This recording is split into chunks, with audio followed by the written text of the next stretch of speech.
कर्म करो। हम भी आपसे कहते हैं कर्म करो, करो कर्म, जाओ। जिस कार्य को करने जा रहे हो उस कार्य को लगनता से करना, दिल से करना। और जब तुम लगनता से करोगे, दिल से करोगे, तो निश्चित है उस कार्य में सफलता जरूर मिलेगी, उसको कोई रोक नहीं सकता। करो।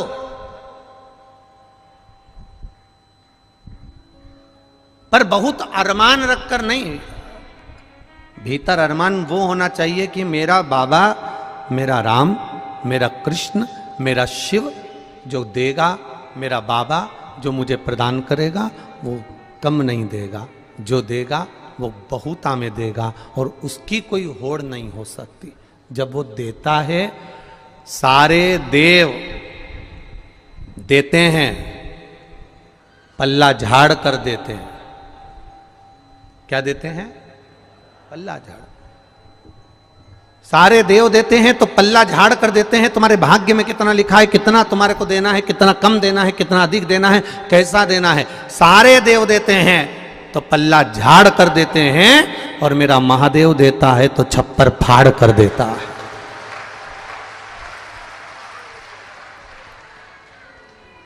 उसकी करुणा कब नहीं है, उसकी करुणा। बहुत जोरदार आवाज है जी जी, बहुत बढ़िया। वो देता है तो बड़ी बड़े आनंद में देता, बड़े आनंद। और तेरी कृपा बिना न हिले एक भी अणु, लेते हैं श्वास तेरी कृपा से। उसने देने में कोई कमी नहीं रखी, बस अपने भीतर थोड़ा सा संतोष रूपी धन होना चाहिए। एक गुरुजी के 2 चेले थे। जजमान ने कहा तुम्हारे शिष्यों को हमारे घर में भोजन करने भेज देना। ठीक है, भेज देंगे। अब गुरुजी ने दोनों चेलों को भोजन करने के लिए भेजा। और भोजन करने के लिए जब गुरुजी ने भेजा तो दोनों से कह दिया अच्छे पेट भर कर खा कर आना हो, जो भी मिले उसको अच्छे से पाना, प्रेम से पाना, आनंद से पाना।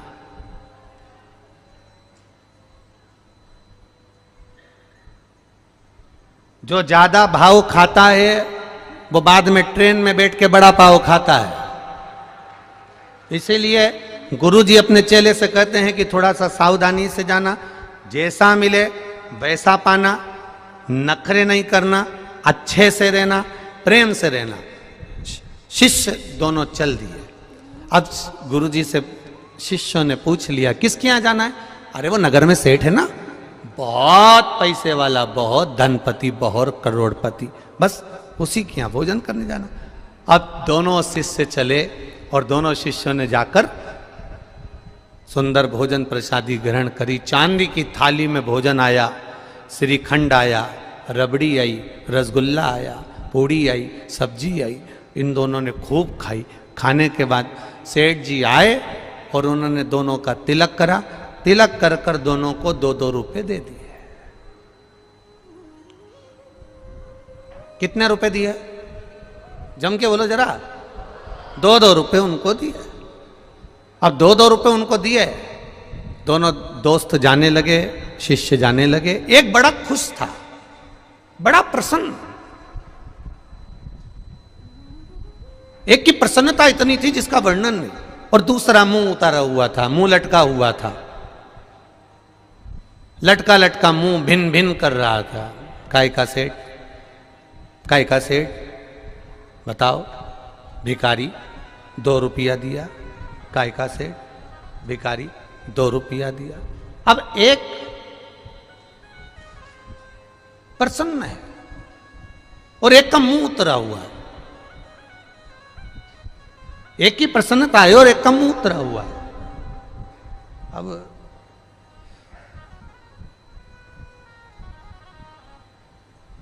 गुरुजी के पास गए तो गुरुजी ने देखा कि एक तो इतना खुश हो रहा है, इतना खुश हो रहा है, इतना खुश हो रहा है, और एक को देखो तो मुंह उतरा हुआ है। क्या बात है? इसको दक्षिणा ज्यादा मिली है क्या? इसको दक्षिणा ज्यादा मिली है क्या? नहीं नहीं, गुरुजी मुझको भी 2 रुपए मिले हैं और इसको भी 2 रुपए मिले हैं, तो तेरा मुंह क्यों उतरा हुआ है?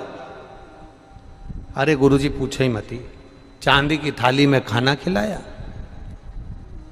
पूड़ी रबड़ी श्रीखंड सब दिया, पर दक्षिणा तो देखो कितनी दी, 2 रुपए। अब गुरुजी ने दूसरे से पूछा कि तू इतना खुश क्यों हो रहा है, तुझे दुख नहीं हो रहा? अरे गुरुजी सेठ जी के घर गया, जिंदगी में आज तक चांदी की थाली में खाना नहीं खाया था, खाना खाया, श्रीखंड रबड़ी खाई, और गुरुजी वो सेठ जो कभी किसी को 1 रुपया नहीं दे, उसने मुझे 2 रुपए दिए, इससे बड़ी खुशी जिंदगी की नहीं हो सकती। जो कभी किसी को 1 रुपया ना दे, वो मुझे 2 रुपए दे रहा है, जिंदगी की इससे बड़ी खुशी नहीं हो सकती। तो गुरुजी ने दूसरे चेले से पूछा, क्यों रे तुझे दुख क्यों हो रहा है? अरे गुरुजी पूछो ही मती, मैंने तो सोचा था इतना करोड़पति चांदी की थाली में जब भोजन करा रहा है, इतना अच्छा अच्छा खाना खिला रहा है, तो मेरा मन कहता है कि ये जरूर दक्षिणा में 100 रुपए तो देगा।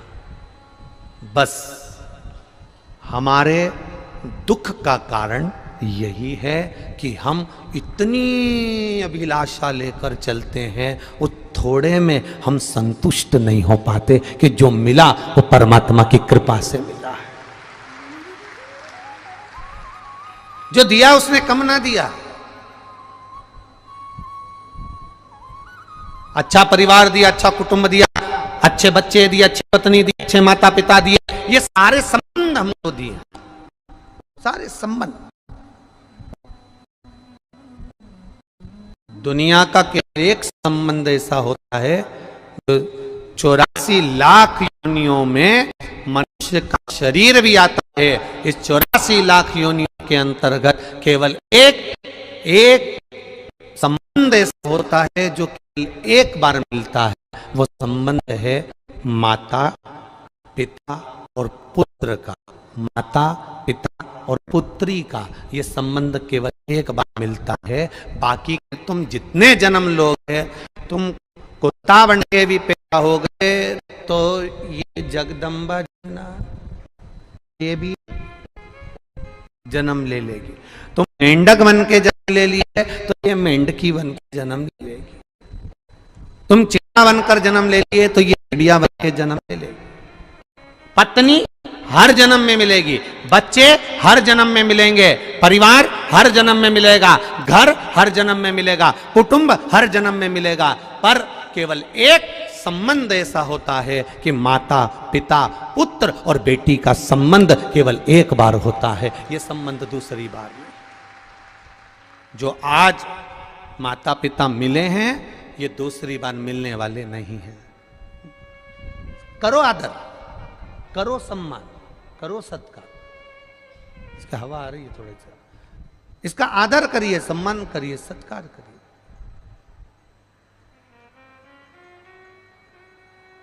तुम लोग खड़े हो जाते हो ना, इसलिए आस्था वाले तुम्हें दिखाना बंद कर देते हैं।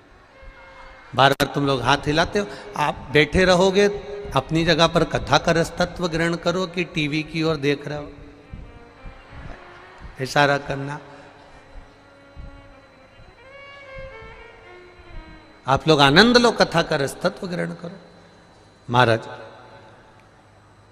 संबंध एक है, वो माता पिता का संबंध है।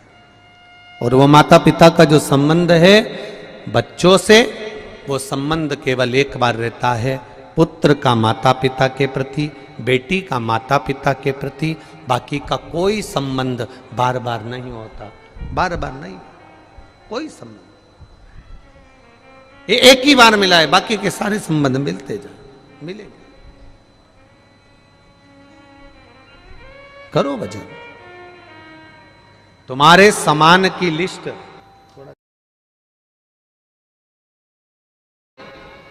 तुम बना सकते हो।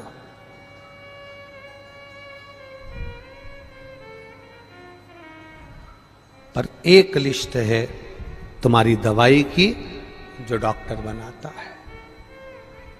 कर्म की लिस्ट तुम बनाओ। मैं मृत्युलोक में जन्मी हूं, मैं इस मृत्युलोक में आई हूं, अच्छा कर्म करूंगी, अच्छा कर्म करूंगा, जिंदगी में कोई ऐसा कार्य कर कर जाऊं कि अंत समय में वो परमात्मा से मिलन हो जाए। और जब उस परमात्मा से मिलन होगा तो वो मिलन फिर आखिरी होगा, आखिरी। और वो धैर्यता, वो आनंदता हमारे भीतर प्रकट होना चाहिए, और वो विश्वास से प्रकट होगी। मानो तो मैं गंगा मां हूं, ना मानो तो बहता पानी। आप मानो तो गंगा जी है, नहीं तो नहीं है। आप मानो तो कुबेरेश्वर धाम का कंकर शंकर है, और ना मानो तो वो तो तुम्हारे गांव में भी कंकर है। मानो तो उसके ऊपर विश्वास लेकर अगर कुबेरेश्वर धाम आए हो, भरोसा लेकर अगर कुबेरेश्वर धाम आए हो, और बाबा के चरणों में बैठकर अगर कथा सुन रहे हो, श्री शिवाय नमस्तुभ्यम कह रहे हो, तो ये भी विश्वास मानकर जाना कि वो तुम्हारा बैग नहीं खोलने देगा, 3 महीने में वापस बुला ही लेगा। भरोसा रखिए, विश्वास, दृढ़ता।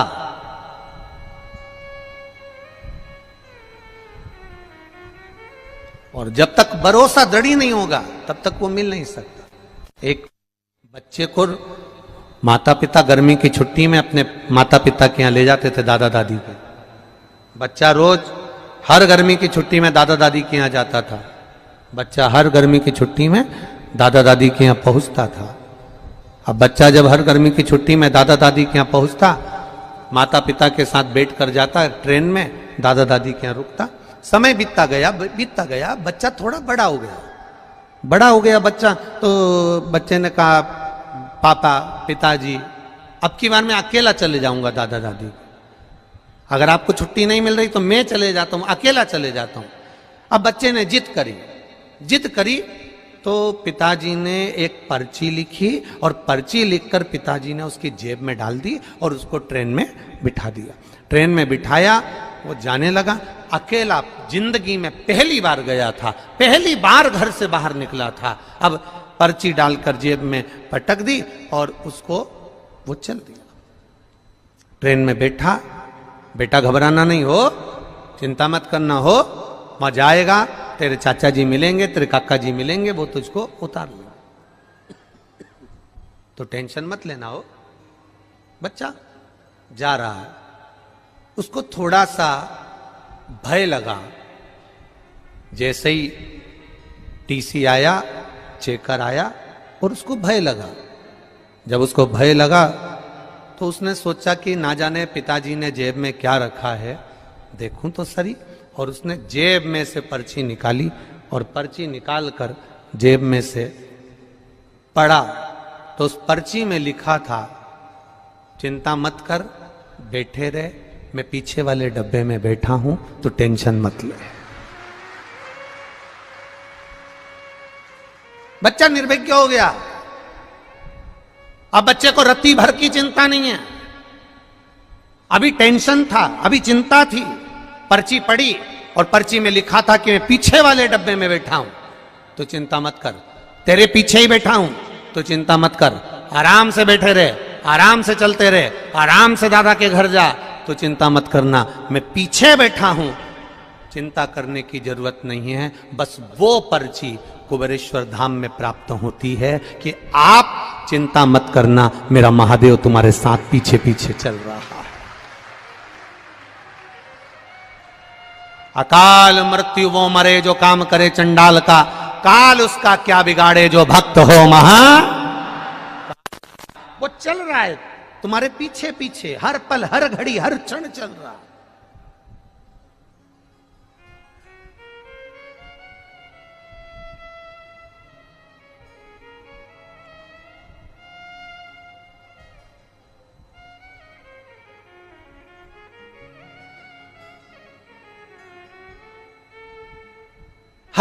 घड़ी चल रहा है, हर पल चल रहा है।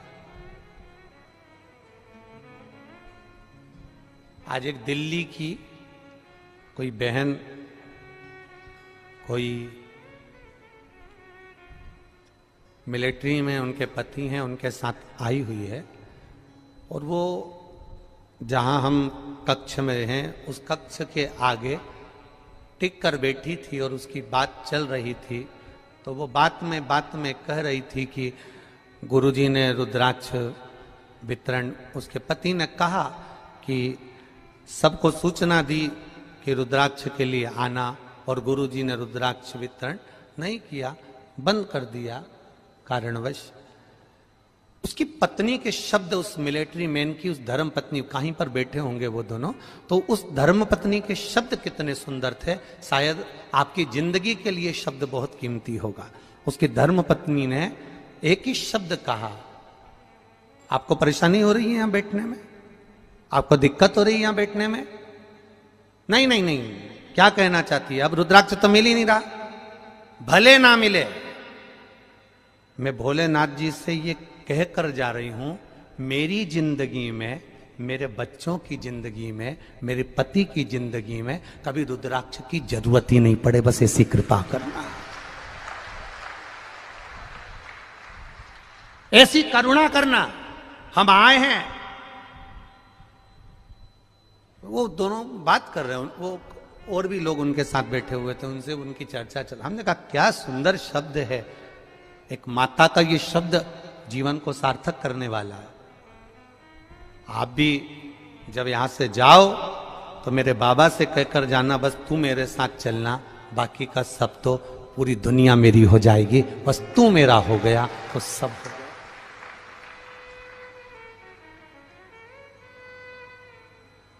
अगर तू मेरा है तो दुनिया सब मेरी है, और तू नहीं तो फिर कुछ नहीं, कुछ नहीं। महाराज, भगवान का एक नाम है भिक्षुवर, और भिक्षुवर अवतार की कथा कल चल रही थी। भगवान शंकर जब सत्यारथ के मर जाने के बाद उसकी धर्म पत्नी गर्भ से थी, और वह धर्म पत्नी भी बच्चे को जन्म देकर घाट पर छोड़कर जब पानी पीने के लिए गई तो घड़ियाल ने, मगर ने उसको पकड़ लिया और वो धर्म पत्नी भी मर गई। पार्वती जी के मन में संशय आ गया था,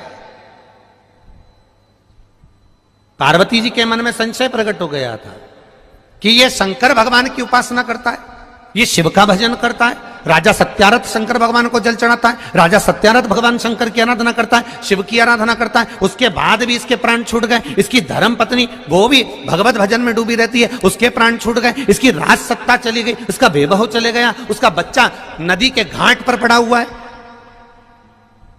शिवजी के सामने प्रश्न का अंबार था, भगवान शंकर के सामने ढेर प्रश्न थे।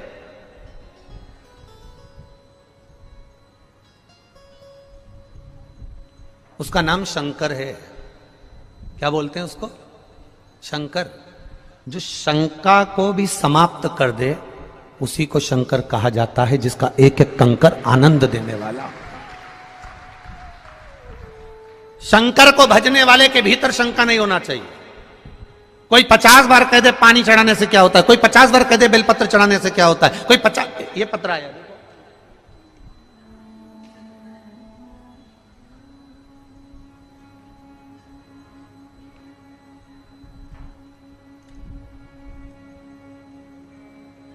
मेरा नाम पुनीता उपाध्याय है, ग्राम कारो, जिला बलिया, फोन नंबर ये है। कहीं बैठी हो? पुनीता उपाध्याय, ग्राम कारो, जिला बलिया, फोन नंबर ये। कहीं बैठी होंगी तो स्मरण करेंगे।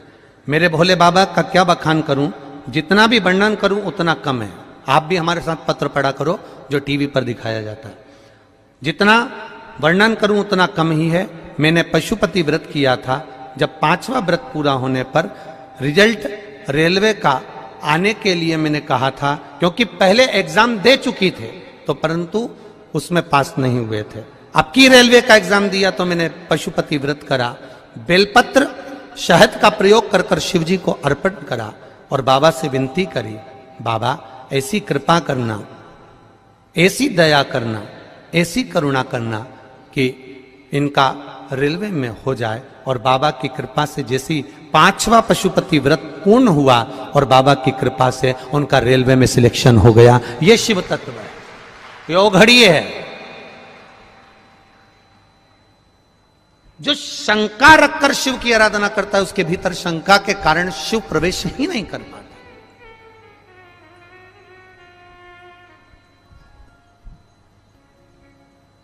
सबसे ज्यादा घर किसके बिगड़ते हैं? जो शंका में रहता है। किससे बात कर रहे थे? कौन है वो? एक बार मेरे सामने आ जाए ना तो उसके तो चिमटा छोड़ दूं। बस इतनी देर में कई कई पत्नियों की आदत रहती है दिन भर शंका शंका शंका शंका। कई कई पतियों की आदत रहती है दिन भर मोबाइल में टटोलता ही रहता है, इसने किससे बात करी थी, कौन था, कौन था, कौन था। अपनी आनंद की जिंदगी सब नरक कर ली केवल शंका करते करते करते करते। एक बार अगर विश्वास करा होता तो शंका बीच में आती ही नहीं।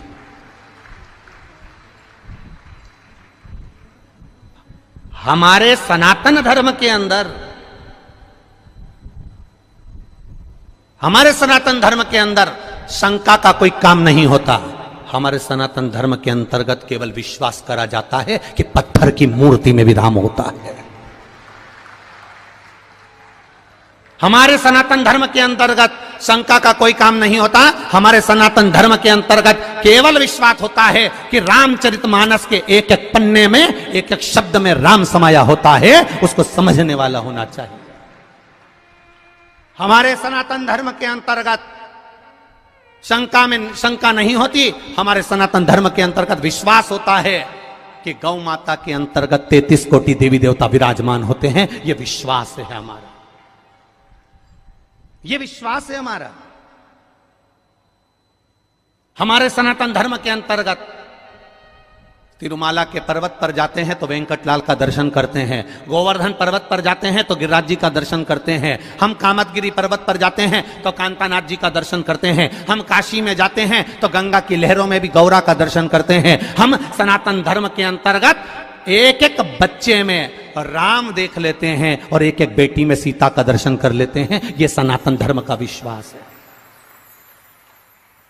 सनातन धर्म में शंका का कोई काम नहीं है,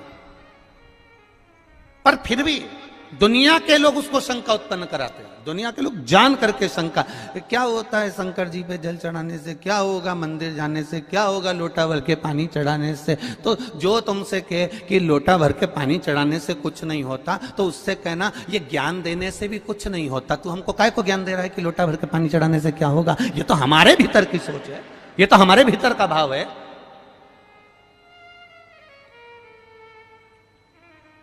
शिव का जो भक्त होता है वो विश्वास पर जीता है, भरोसे पर, दृढ़ता पर जीता है। दुनिया कुछ भी कहे वो अपनी भरोसा, अपनी दृढ़ता शंकर के चरणों में रखता है, शिव के चरण।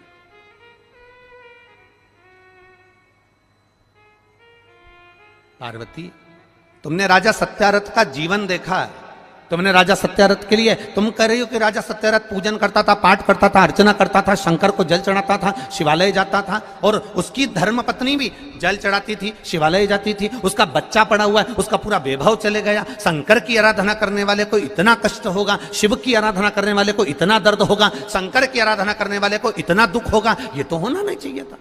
ये दुख कैसे आया?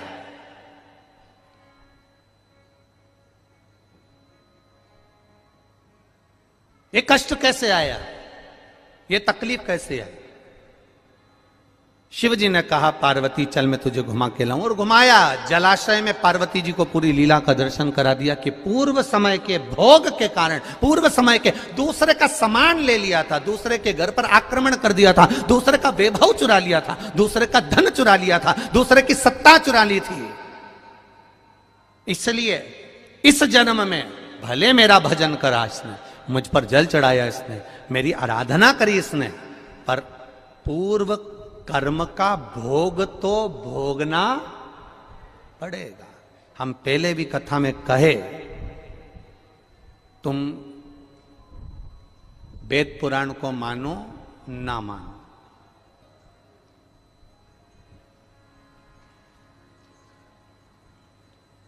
तुम धर्म शास्त्र को मानो ना मानो, तुम अपने बड़ों को मानो ना मानो, तुम अपने गुरु को मानो ना मानो, पर इतना जरूर मानकर चलना कि कर्म का भोग तो परमात्मा को भी भोगना पड़ा, तो अपन तो मनुष्य हैं, भोगना पड़ता ही है, पड़ेगा। कोई तुमसे कह दे मेरे पास आकर बैठ जा, मैं दुख नहीं आने दूंगा, कोई तुमसे आकर कह दे कि मेरे पास आकर बैठ जा, मैं ऐसा काम कर दूंगा कि तुम्हारे जीवन में दुख नहीं आएगा, तकलीफ नहीं आएगी, कष्ट नहीं आएगा, तो समझ लेना कि ये बेवकूफ बना रहा। दुख आएगा, कष्ट आएगा, रोग आएगा, बीमारी आएगी, तकलीफ आएगी, क्योंकि पूर्व के कष्ट का, पूर्व के कर्मों का भोग हमको भोगना है, पूर्व के कर्मों का भोग हमको भोगना। वो कौन भोगेगा? तुम्हारी कमाई के हिस्सेदार होते हैं तुम्हारी पत्नी, तुम्हारे घर के माता पिता, तुम्हारे भाई बंधु और तुम्हारे बच्चे तुम्हारी कमाई के हिस्सेदार होंगे। पर एक बात अपनी जिंदगी में उतार कर रखना, तुम्हारे कर्म के हिस्सेदार नहीं होंगे कि तूने कमाया कैसा था। तुम्हारी कमाई के हिस्सेदार तुम्हारी पत्नी भी होगी, तुम्हारे बच्चे भी होंगे, बेटा भी होगा, बेटी भी होगी, माता भी होगी, पिता भी होंगे, भाई भी होंगे, बंधु भी होंगे, बहनें भी होंगी, उनके सारे रिश्तेदार होंगे, तुम्हारी कमाई के हिस्सेदार होंगे, पर तुम्हारे कर्म के हिस्सेदार नहीं हो सकते। कर्म का भोग तो तुझे अकेले ही भोगना है। तब वो परमात्मा भी कहेगा कि तेरा क्या होगा रे कालिया, फिर वो भी कहेगा कि होगा क्या,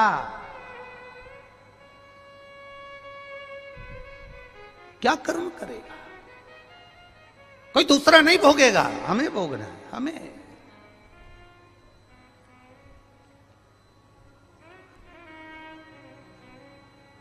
महाराज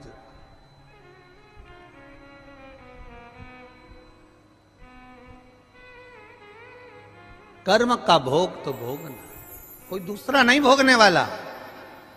पार्वती सत्यरथ को कर्म का भोग भोगना था, पूर्व में इसका वैभव इसने दूसरे का चुराया था, इसलिए आज इसका वैभव चले गया। पूर्व में इसने जो कर्म किया था उसके कारण इसका ये कर्म चले गया।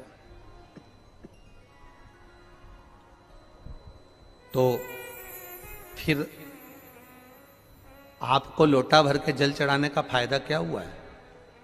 अब सुनना, पूरे भारत के लोग और पूरे देश विदेश में बैठे हुए जितने भक्त इस आस्था चैनल के माध्यम से कथा सुन रहे हैं, अब सुनिए।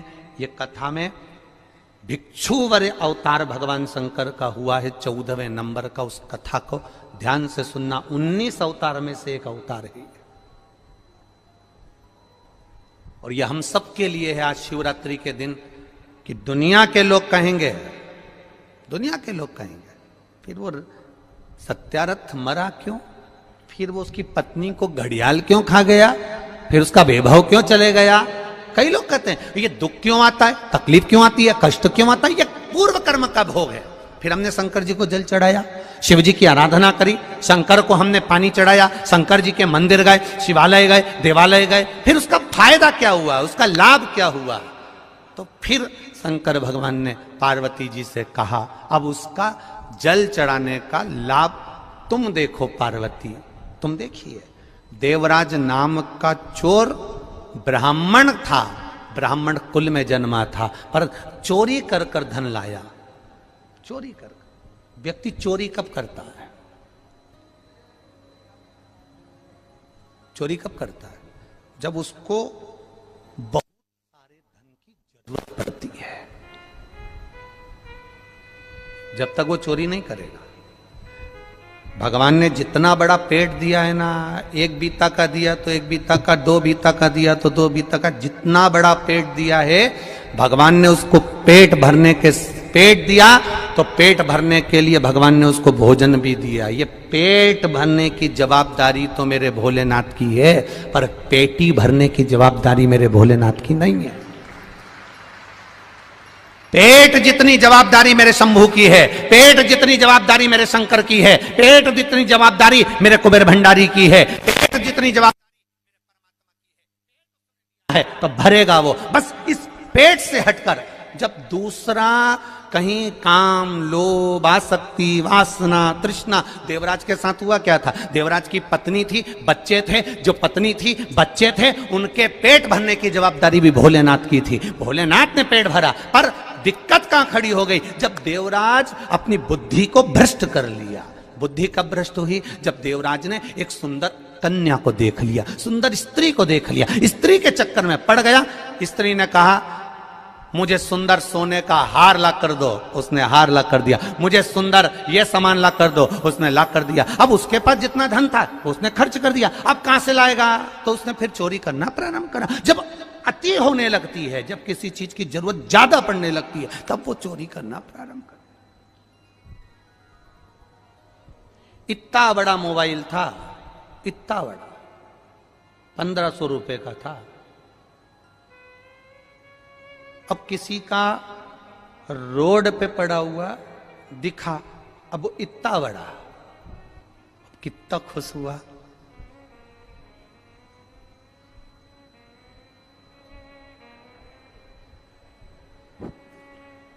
उठा लिया।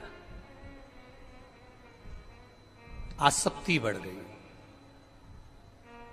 लोभ बढ़ गया, ले गया, चले गया, बढ़ गया लोभ, ले गया वो। अब क्या कभी मोबाइल बेकार नहीं होगा? अरे बोलो तो जम के जरा जीजियो, नहीं होता क्या? कभी नहीं होता क्या? होता है। मालूम पड़े लेकर गया था, जेब में से गिर गया, स्किन टूट गई, बेकार हो गया, कितने दिन चलेगा? पर यदि वही मोबाइल जो मिला था और एक बार अनाउंस करवा देता कि साहब ये मोबाइल मिला है, जिसका भी हो, ये कलर है उसका, ये मोबाइल है उसका, नंबर बताकर वो मोबाइल लेकर चले जाए। अगर वो मोबाइल उस व्यक्ति तक वापस पहुंच जाता तो उसके हृदय से, दिल से जो आशीर्वाद निकलता, वो एक मोबाइल, ये तो साधारण सा था, वो कटे हुए सेव फल का आ जाता, एप्पल का आ जाता, अगर केवल समर्पण का भाव जागृत हो जाता तो। समर्पण का भाव।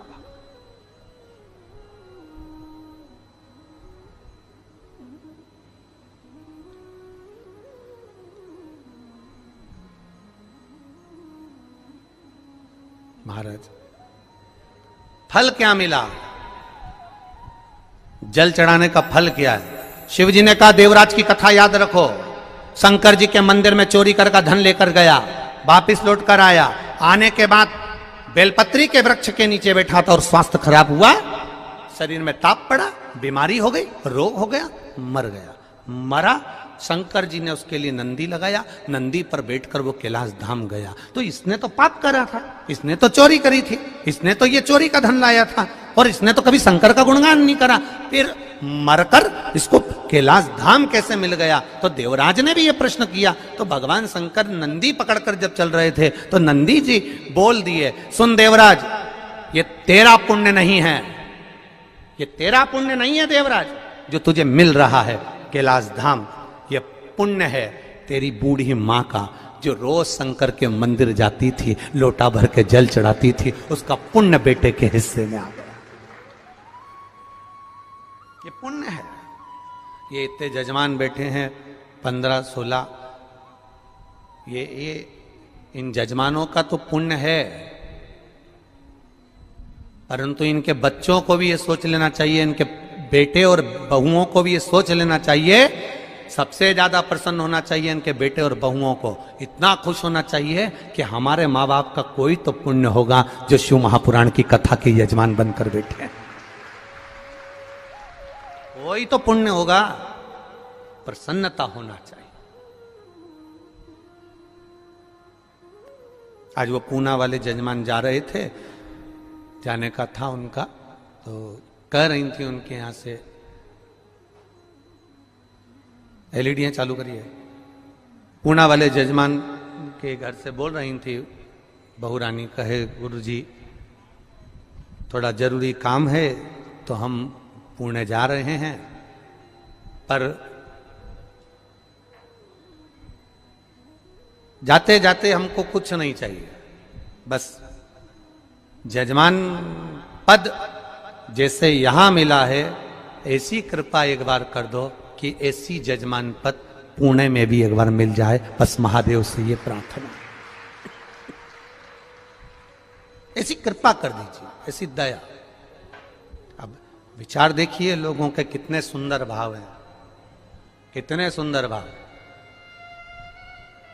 और आपसे भी निवेदन करूंगा यहां से जाते जाते एक बार मेरे देव अधिदेव महादेव कंकर शंकर की धरा को प्रणाम कर कर कहकर जरूर जाना कि बाबा ये झोली लाया हूं ना, इतनी भरकर भेजना, इतनी भरकर भेजना कि मैं भी एक बार शिव महापुराण का यजमान जरूर बनूं, ऐसी कृपा कर दो। कहकर जाओ उसको। खाली न जाता कोई दर से तुम्हारे, खाली न आप भी गाइए, दर से तुम्हारे। दीनानाथ तू चुप हो जा, इनको गाने दो जरा एक बार वापिस से, फिर से बोलिए। खाली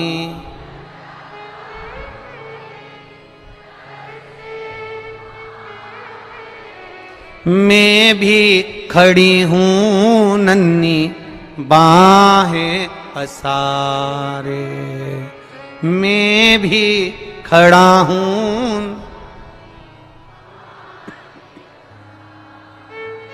अपने हृदय से, लगा लो गिरा जा रहा हूं, उठा लो प्रभु अपने दर से, अब तो न टालो, गिरी जा रही हूं, उठा लो। खाली न जाता कोई दर से, मैं भी खड़ी हूं नन्ही बाहें पसारे। बाबा तेरे दर से कोई खाली नहीं गया, जो आया वो झोली भर कर ले गया, तो फिर मेरे लिए क्यों ना प्रभु, मेरे लिए क्यों ना।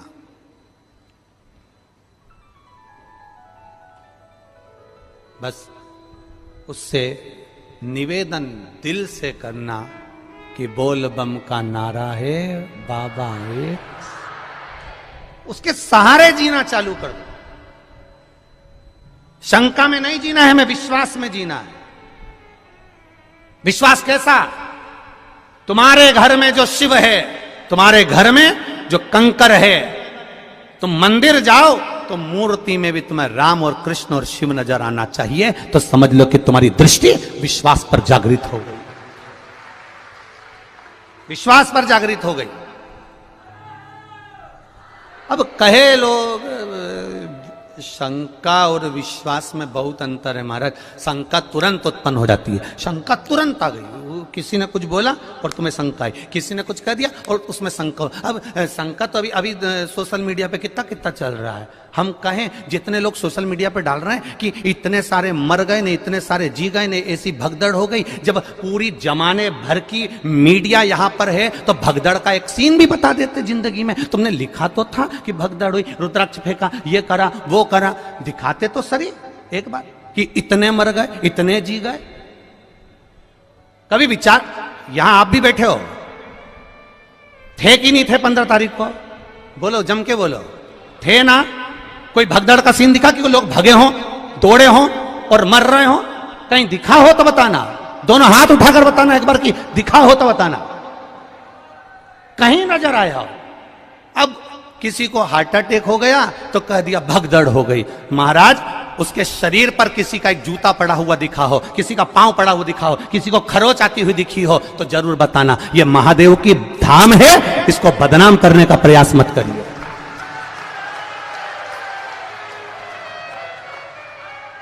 और यह बात हमने पावागढ़ की कथा में भी कही थी, आप उठाकर देखना, पावागढ़ संतों की कथा चल रही थी, उसमें कह दिया था अभी, और जिसने भी कहा था हमने उस समय पर भी कह दिया था, अभी धीरेन्द्र का नंबर लगा है और कहने वाले ने कह दिया था कि प्रदीप मिश्रा तैयार रहना, अगला नंबर तेरा है। तो ये तो सनातन धर्म के द्रोही हैं, द्रोही। इसीलिए जीजियों, रुद्राक्ष इसलिए नहीं बांट रहा हूं, थोड़ा शांति रखो। और ये बात हमने सीहोर के भी बजरंग दल के वो जगदीश कुशवाहा जी को भी हमने कही थी नदी चौराहे पर गाड़ी रोककर कि मेरा मन कर रहा है अब की बार जगदीश भैया कि अंदर जो भी कथा सुनने के लिए आए उसको गौशाला का गौमूत्र का छींटा दिया जाए, जिससे मालूम तो पड़ जाए कि मेरा सनातनी आया है, मेरा सनातनी आया है, मुझे मालूम पड़ना चाहिए। पर उन्होंने कहा गुरुजी इतने सारे लोगों पर अपन गौमूत्र छीटेंगे, किसी को बुरा हमने कहा सनातनी होगा तो काय का बुरा लगेगा, क्यों बुरा लगेगा? ये सब सनातन धर्म के द्रोही हैं कहीं ना कहीं। बस उनको तो किसी ना किसी रूप में कोई ना कोई बवाल मचाकर ये रुद्राक्ष महोत्सव कैसे भी कैंसिल कराने के लिए तत्परता थी इनकी, और इन्होंने पहले सोच कर रखा था। उसका विचार नहीं करना हमको। कथा सुनो, कथा का स्मरण करो और बाबा पर विश्वास रखो। मेरा भरोसा, मेरा विश्वास कहता है मेरे बाबा के दरवाजे से खाली नहीं जाओगे। 3 महीने में वो बुलाएगा और तुम फिर लेकर जाओगे। क्यों रुद्राक्ष रोका उसने? रुद्राक्ष अगर देने से रोका है तो सोच कर रोका होगा मेरे महादेव ने, किसी कारण से रोका होगा मेरे महादेव ने। क्या जोरदार लाइन चल रही थी, एक एक सीसीटीवी कैमरे की, पूरे ग्राउंड के अंदर 162 कैमरे लगे हुए हैं। कैमरे वहां भी लगे थे जहां पर रुद्राक्ष बट रहा था। 162 कैमरे पूरे चल रहे हैं और 162 कैमरे का सेटअप पूरे के पूरे हमारे ऑफिसों में लगा हुआ है। एक जगह पर कोई बता दे कि भगदड़ मची हो और कहीं किसी ने रुद्राक्ष फेंका हो, ये तो केवल कहीं ना कहीं किसी ना किसी रूप में बस कैसे भी रुद्राक्ष वितरण को बंद कराना था। और वो बाबा ने ही कराया होगा, हम तो ये मानते हैं। इसलिए कराया होगा कि तुम सबकी झोलियां जब वो भरेगा तो तुम 3 महीने में वापिस आओगे तो तब लेकर जाओगे, इसलिए भरा। और आज भी कमी नहीं रखी। आज भी मैं धन्यवाद दूंगा प्रशासन के इन पुलिसकर्मी भाइयों को जो लगे हुए हैं। इन पुलिसकर्मी भाइयों को मैं धन्यवाद दूंगा, कलेक्टर, एसपी और डीएसपी सबको, कि एसडीएम सर को। इनके पुलिसकर्मियों ने आज भी कम से कम 5 लड़कों को और 5 लेडीजों को पकड़ा जो केवल इधर उधर बैठ के भड़का रही थी कि चिल्लाओ जम के। उनके साथ एक कैमरे वाला भी चल रहा था कि चिल्लाओ मिश्रा जी मुर्दाबाद, और ये चिल्लाओ और वो चिल्लाओ और पत्थर मारो, कहां छोड़ो। आज भी 5 लेडीजों और 5 जेंट पकड़ के पुलिस वाले लेकर आए कि ये सब दूर बैठ बैठ के भड़का रही है। मैं धन्यवाद दूंगा इसी प्रशासन को जिसने इतनी मुस्तैदी रखी है उसके लिए। और समझने वाले नहीं समझ पा रहे कि कितना विरोध करने वाले लगे होंगे, कितनी चाल चल रहे होंगे, जरा विचार करिएगा एक बार।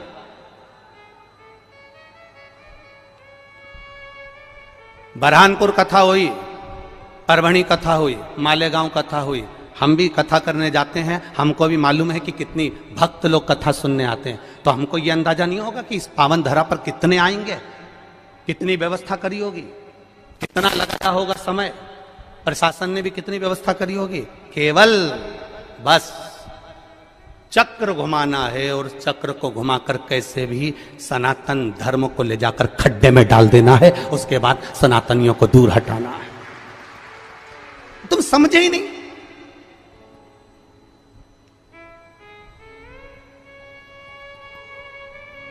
समझे? कहे आग लगे बस्ती में।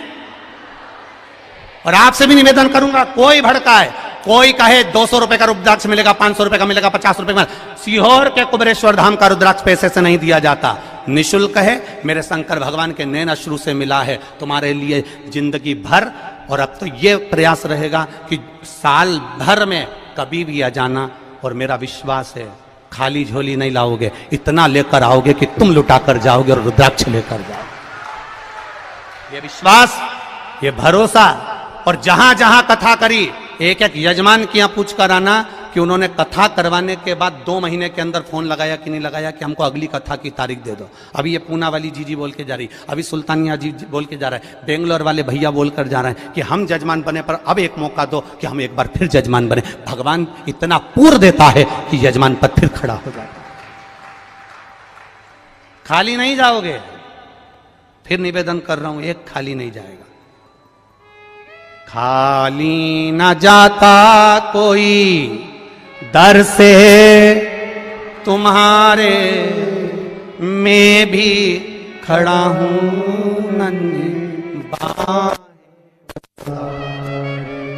अपने हृदय से लगा लो, लगा लो, गिरा जा रहा हूं, उठा लो, उठा।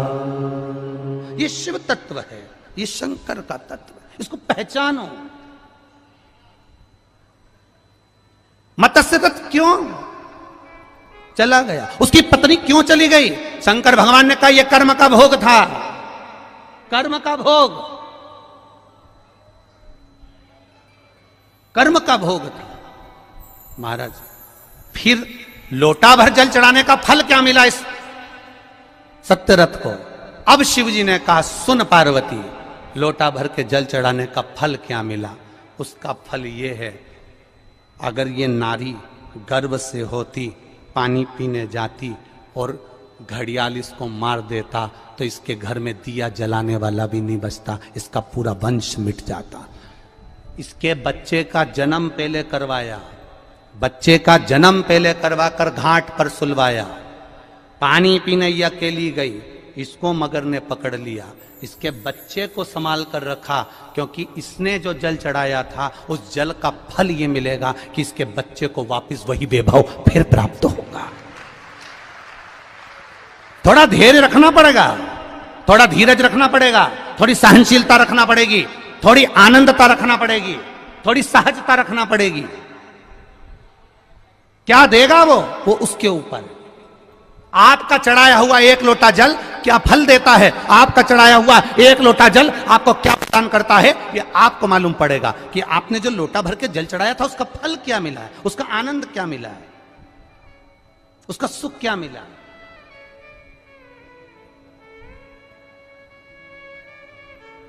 और कई लोग कहते हैं गुरुजी इतने सारे लोग खो रहे हैं, इतने सारे लोग खो रहे हैं। हम उनसे निवेदन करेंगे, ये कुबेरेश्वर धाम पंडित प्रदीप मिश्रा का नहीं है, ये कुबेरेश्वर धाम आप सबका है। जब तक आपके रिश्तेदार आपको लेने नहीं आए तब तक यहां रहना, और अगर वो नहीं लेने आएंगे तो गाड़ी से हम छोड़ने जाएंगे तुम्हारे घर तक, तुम चिंता मत करना। गाड़ी से हम छोड़ने चलेंगे तुम्हारे घर तक, चिंता करने की जरूरत नहीं है। तुम अपने बाप के घर में आए हो, पिता के घर में आए हो, कुबेरेश्वर धाम में आए हो, तुम क्यों चिंता करते हो। अभी कल एक महिला बोल रही थी गुरुजी मेरे रिश्तेदार घर पहुंच गए, मेरे पास में किराए का पैसा नहीं। हमने समिति वालों से कहा किराए के साथ में इसके साथ एक लेडीज को, एक जेंट्स को भोपाल भेजो, भोपाल में जाकर इसका टिकट कटवाएं और उसको अमरावती का टिकट कटवाकर फिर उसको अमरावती को लाल डब्बा जो बस होती है, एक लाल कलर की बस होती है, उस बस में बिठवाकर उसको अमरावती भेजा। तो तुम ये क्यों सोच के बैठे हो वो खो गया, वो नहीं मिल रहा। जब देखो जब एक प्रश्न, इतने लोग खो गए, इतने लोग खो गए, तो ये सब खोने ही तो आए हैं उस महादेव में।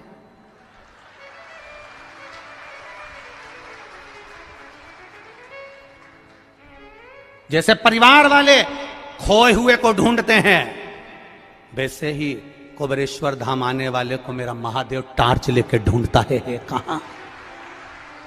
कहां है वो जो आया था सिद्धपुर नगर में सीहोर की धरा पर, मां सीवन के तट पर, जिस सीवन के तट पर 108 शिवालय बसते हो, जिस सीवन के तट पर भगवान चिंतामन गणेश विराजमान होते हो, जिस सीवन के तट पर खेड़ापति सरकार विराजमान होते हो, जिस सीवन के तट पर हनुमान फाटक पर हनुमान विराजमान होता हो, जिस सीवन के तट पर मेरा राम हीरे की आंख लगाकर बैठता हो, ऐसी पावन धरा पर तुम आए हो। कोई साधारण भूमि ऐसी और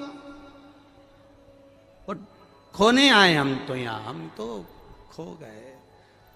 हम तेरी दुनिया में आकर खो गए बस, और क्या बचा।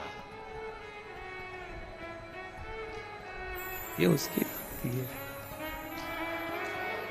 ये शिव तत्व है महाराज शंकर का। और जब उस आनंद को हम जिए हैं महाराज, और उस मस्ती का आनंद, उस सुख का आनंद आप रूप बढ़ जाता है।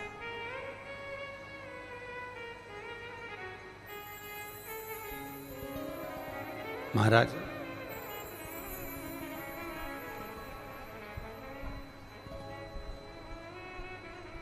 कब से खड़ी हूं झोली पसार, क्यों न सुनो तुम मेरी पुकार। कब से खड़ी हूं झोली पसार, क्यों न सुनो तुम मेरी। मुझे तेरा ही सहारा है मेरे भोले बाबा, मुझे तेरा ही सहारा है मेरे भोले बाबा। मैंने तुम्हें ही पुकारा है मेरे भोले बाबा, मैंने तुम्हें ही पुकारा है मेरे भोले बाबा। कब से खड़े हैं झोली पसार, क्यों ना सुनो तुम मेरी पुकार। कब से खड़े हैं झोली पसार, क्यों ना सुनो तुम मेरी पुकार। चाह नहीं होती है, जिससे प्रेम करो उससे चाउमीन खाने की चाह नहीं होती है। जिससे प्रेम करो उससे पानी पूरी खाने की चाह नहीं होती है। जिससे प्रेम करो उससे बस एक चाह रहती है कि थोड़ा तो समय दिया करो मुझको, आपके लिए हूं और मैं आपके लिए, थोड़ा तो समय। जिससे प्रेम होता है बस उस समय की चाह करती है। पत्नी पति से कह देती क्या ये फालतू का लफड़ा लगा कर रखा, दिन भर दिल्ली जाना, नोएडा जाना, यहाँ जाना, वहां जाना, वहां जाना। कम से कम हम आपसे प्रेम करते हैं, थोड़ा समय तो दिया करो। बोलो जी क्यों, सही बात है कि गलत? जम के बोलो जरा, सही है ना? एक पत्नी पति से कहती है मुझे समय दो, पति पत्नी से कहता है समय दो, पति अपने धंधे से कहता है, धंधा कहता है, बिजनेस कहता है तुम मुझे समय दो। बोलो बिजनेस कहता है कि नहीं कहता? समय दोगे तो मैं कमाई कराऊंगा, समय नहीं दोगे तो मैं कमाई। अर्थात तुम्हें बिजनेस से प्रेम करना पड़ेगा, प्रेम करोगे तो समय दोगे। सुबह 9 बजे से जाके दुकान पे बैठोगे, रात को 10 बजे तक आओगे, मतलब तुमने काम से प्रेम किया। अब तुमने काम से प्रेम किया तो काम ने तुमको धन दिया। पत्नी से तुमने प्रेम करा तो पत्नी ने भी तुमको इसमें बस प्रेम की दो बोल दी है, नहीं तो जगदम्बा रोज धड़धड़ाती थी। प्रेम जो तुमने दिया, प्रेम तुमने अगर प्रदान किया, प्रेम में सबसे कीमती है, प्रेम की सबसे बड़ी कीमत है, प्रेम की सबसे बड़ी कीमती दौलत है उसका समय। और जिससे प्रेम होता है ना उसके पास तुम 4 घंटे भी बैठ जाओ ना, समय कम ही पड़ जाता है। प्रेम की कीमत ही सबसे बड़ा समय।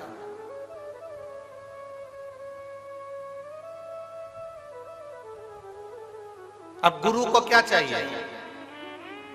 चांदी के खड़ा उला कर दो, गुरु कभी कहता है? जम के बोलो जरा। गुरु कभी कहेगा कि मुझे गाड़ी ला कर दो, गुरु कभी कहेगा कि मुझे बंगला बना कर दो, गुरु कभी कहेगा कि तुम मुझे ये ला कर दो। गुरु केवल एक बात कहता है कि मैं हूं, तब तक थोड़ा समय दे दिया कर। समय देगा तो एक दिन वो समय तुझे भी कुछ ना कुछ जरूर देकर जाएगा ही। गुरु को क्या चाहिए? समय। पत्नी को क्या चाहिए? समय। पति को क्या चाहिए? समय। व्यापारी को क्या चाहिए? समय। क्योंकि जिससे हम प्रेम करें उससे हमें समय की अनुकूलता, समय प्रबलता में चाहिए। अब यहां तक तो बात समझ में आ गई कि आपको समय की कीमत समझ में आना चाहिए, पर आगे तुम्हारे स्मरण में आना चाहिए कि वही समय जो तुम, एक पत्नी पति से समय मांगती है, पति पत्नी से समय मांगता है, डॉक्टर भी मरीज के लिए मरीज के घर वालों से समय मांगता है, थोड़ा मुझे देना पड़ेगा 4-6 दिन, तो मैं प्रयास पूरा करूंगा इसको ठीक करने। समय दोगे तो ना। अब आखिरी में डॉक्टर जब पूरा काम कर लेता है तब डॉक्टर भी कहता है अब मेरे पास की घड़ी ठीक नहीं चल रही है, अब उससे समय मांगो, अब वो समय देगा। वो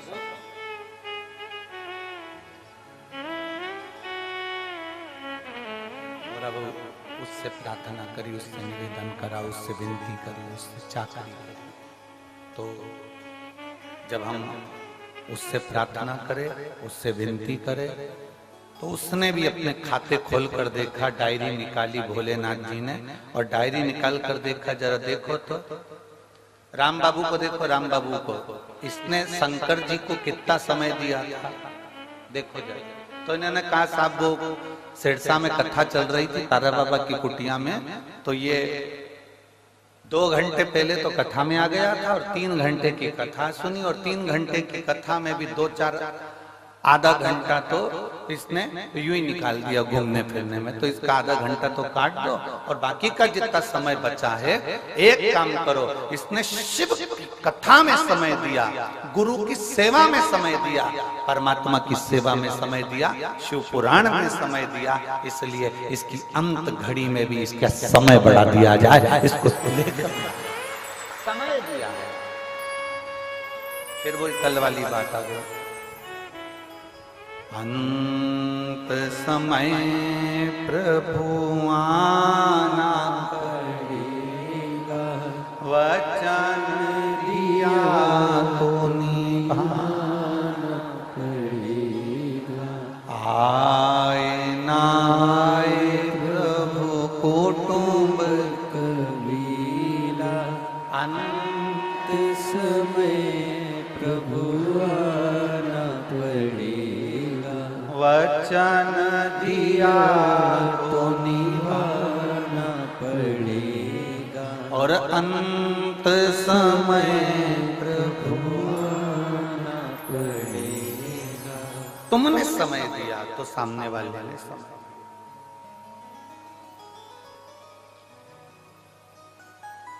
अब तुम्हारे पास समय ही नहीं है।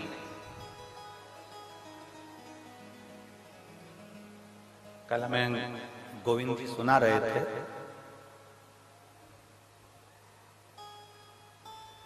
गोविंद जी सुनाते बहुत अच्छा है।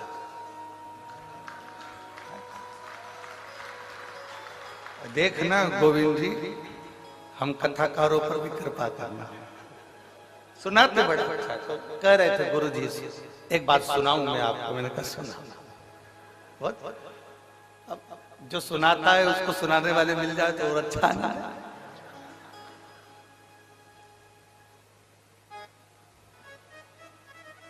कल किसी एक भक्त का मैसेज भी आया, उसने कहा गुरुजी हरियाणा में सब दमदार लोग रहते हैं।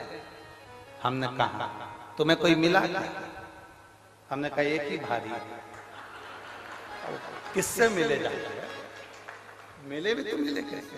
अब कहने गुरु जी, एक बार बाबा जी के पास हम बैठे हुए थे और वो बोले गोपाल जी को कि गोपाल नहीं आया। तो कहा बाबा जी निकले हैं, अब आएंगे। तो वो गाड़ी से चले हैं नोएडा आदि से, तो वो धीरे धीरे धीरे धीरे पहुंचेंगे। अब लंबा सफर 300 किलोमीटर का। तो गोविंद जी कह रहे थे बाबा जी बोले उसको बोलो ना कि हेलीकॉप्टर उतार लाया।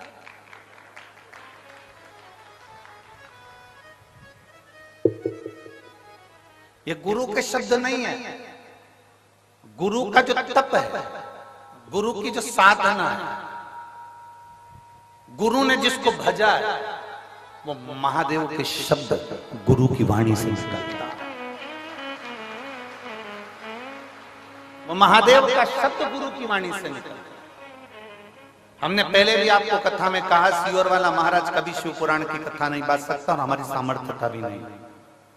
आप लाखों की संख्या में आते हो, रात भर से नींद नहीं आई है, गोविंद जी से पूछो इनसे। और एक वो इनकी वो बेटी कहाँ गई, वो दिन भर सेवा में लगी रही, टेंट कहाँ कहाँ लगाना है, क्योंकि कल जितने पंडाल बनाए थे उसमें पांव रखने की जगह नहीं थी, एक भी पंडाल के।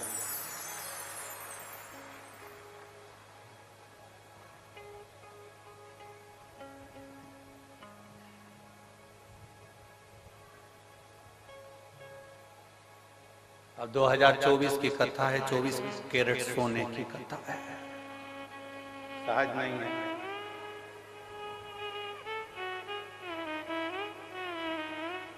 शिव तत्व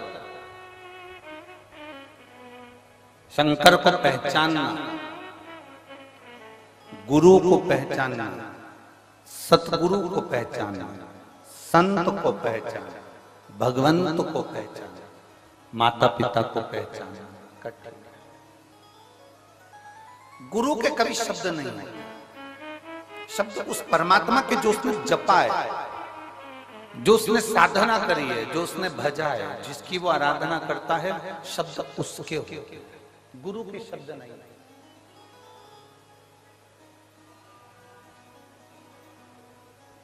गुरु कोई वाणी नहीं बोलता, गुरु के शब्दों में परमात्मा के शब्द जुड़े हुए।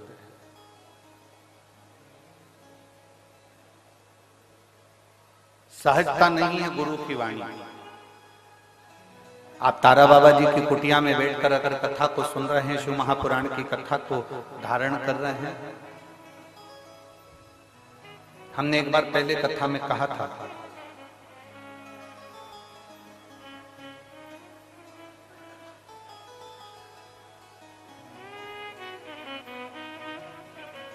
गाय जंगल में चरती है, परंतु कभी गाय कहीं फंसती नहीं है। बकरी जंगल में चरती है, बकरी कहीं पर फंसती नहीं है।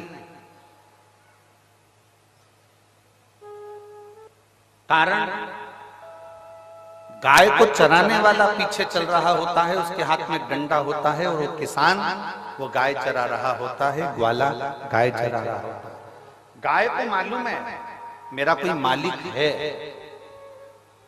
गाय को मालूम है मेरा कोई सेठ है, गाय को मालूम है मेरा मालिक है, अगर मैं कहीं फंस भी गई तो मेरा मालिक मुझको जम के बोलो जरा निकाल।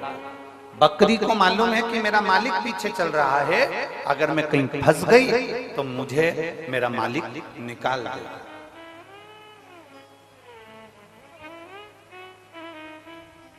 बकरी को मालूम है कि मेरा मालिक मुझे निकाल देगा, भेड़ को मालूम है कि मेरा मालिक मुझे निकाल देगा, ऊंट को मालूम है कि मेरा मालिक मुझे निकाल देगा, घोड़े को मालूम है कि मेरा मालिक मुझे निकाल देगा।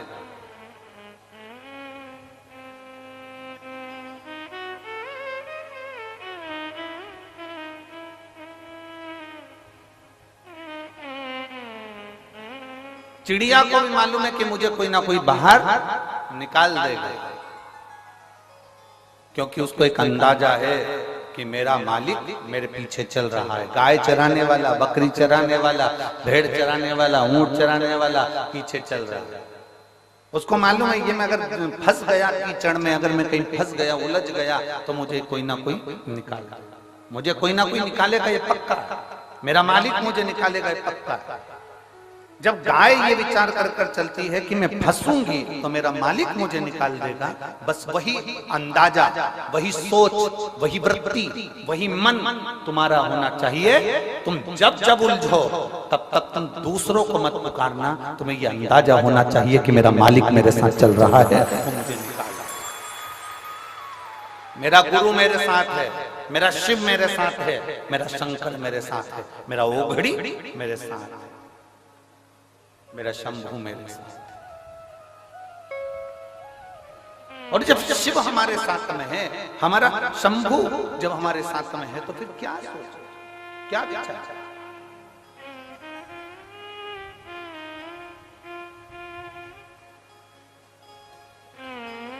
बहुत अच्छा बंगला देखोगे ना तो तुम्हारे मन में एक बात जरूर आएगी, इतनी सुंदर दीवार है ना, अंदर से बंगला कितना सुंदर।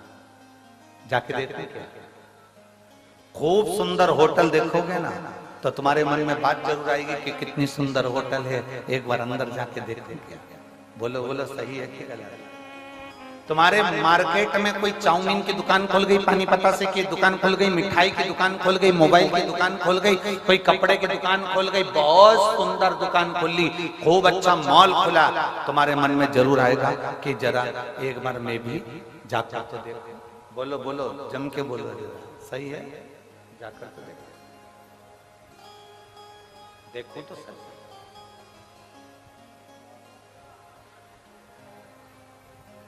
सुंदर कपड़े की दुकान तुम्हारे मन में आया कि मैं जाकर देखूं। सुंदर, बहुत सुंदर बंगला बना है, जाकर देखूं कि अंदर कोई है कि नहीं। मन में उत्सुकता, अच्छा एलिवेशन देखा तो तुम्हारे मन में भाव प्रकट हो गया कि मैं अंदर जाकर देखूं। अच्छी दीवार देखी, मन में उत्सुकता जाग गई कि अंदर जाकर देखूं। अच्छा एलिवेशन, अच्छी दीवार, अच्छी चौखट, अच्छा सब कुछ अच्छा देखा तो मन में जागरूकता जाग गई, मैं भी जाकर।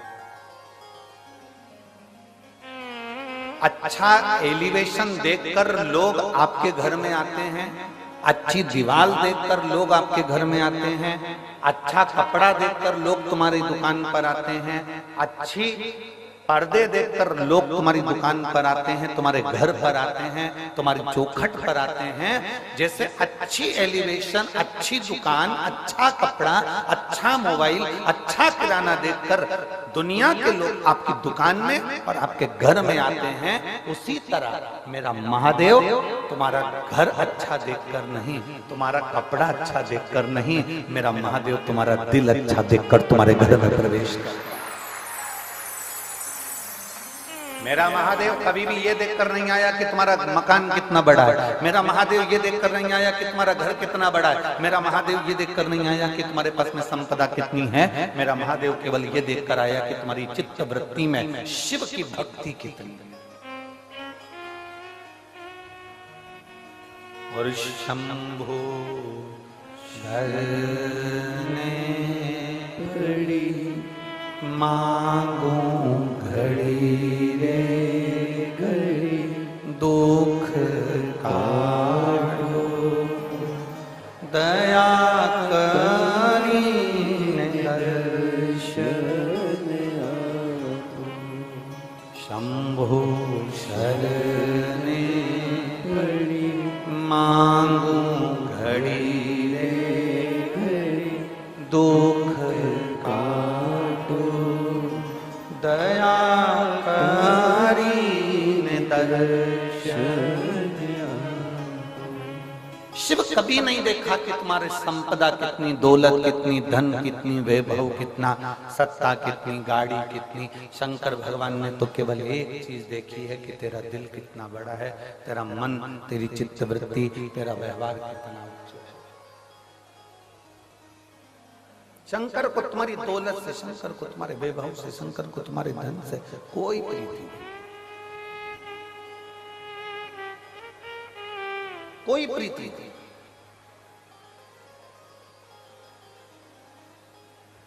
कल गोविंद जी बता रहे थे कि गुरुजी हम तारा बाबा जी से कहते थे कि आपकी झोपड़ी छोटी सी है, इसको बड़ा कर दें। तो बाबा जी कहते थे मुझे क्या करना बड़े महल में रहकर, मेरी झोपड़ी ही अच्छी है। बाबा जी हम कुछ अच्छा बना दें यहाँ पर, मुझे क्या करना, मुझे तो उससे कुछ नहीं बनवाना, मेरा जैसा है वैसा।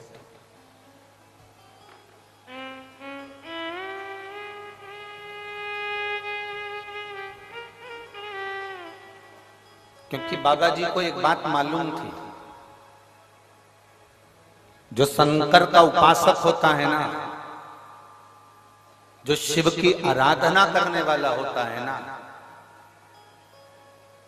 जो शंकर की भक्ति में डूबने वाला होता है, मेरी जीजियों, मेरे जीजाओं, मेरी बेटियों, मेरे बेटाओं, मेरी बहनों, मेरे भाई, शंकर की भक्ति में डूबने वाला, शंकर को मानने वाला, शिव की आराधना में डूबने वाला, शिव तत्व को जानने वाला, एक बात हमेशा जानता है कि मुझे किसी से कुछ नहीं चाहिए।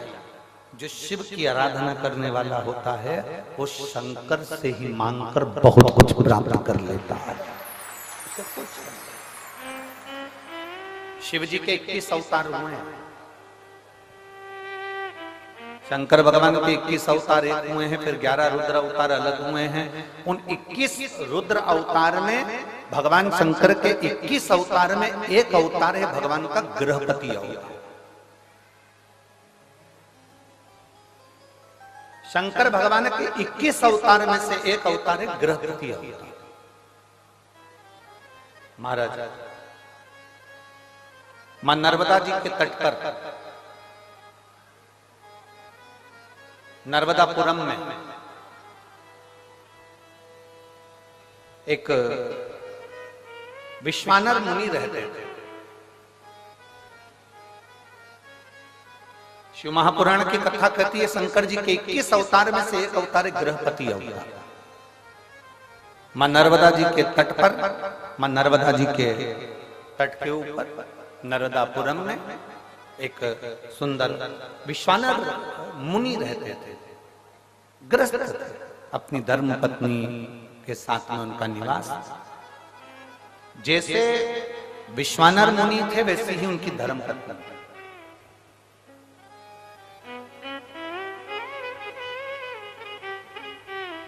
बहुत कम घर होते हैं जिन घरों में अगर पति धर्मात्मा है तो पत्नी धर्मात्मा हो, पत्नी धर्मात्मा हो तो पति धर्मात्मा हो।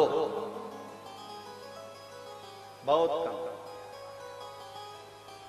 सोचे जाओ तो नहीं होता। हमने अभी अभी यहाँ भटिंडा की कथा में एक बात कही थी। पंजाब में भटिंडा में कथा में करने आए थे, तब हमने बोला था अमिताभ का बेटा अमिताभ जैसा नहीं होता।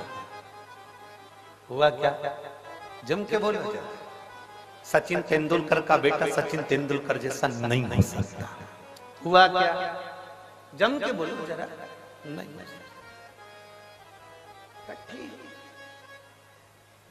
एक अच्छे से अच्छा मुख्यमंत्री हो, प्रधानमंत्री हो, मिनिस्टर हो, कहीं का भी मंत्री हो, उसका बेटा उसके जैसा नहीं हो ही नहीं सकता।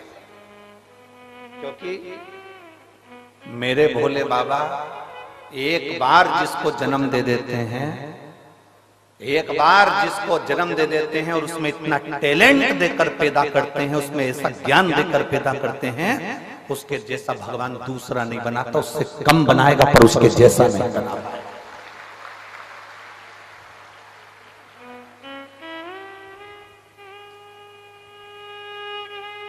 अमिताभ के पास में, अमिताभ बच्चन जी के पास में जो टैलेंट होगा उनके बच्चे के पास में नहीं हो पाएगा। सचिन तेंदुलकर के पास में जो टैलेंट होगा वो उनके बच्चे के पास में नहीं हो पाएगा।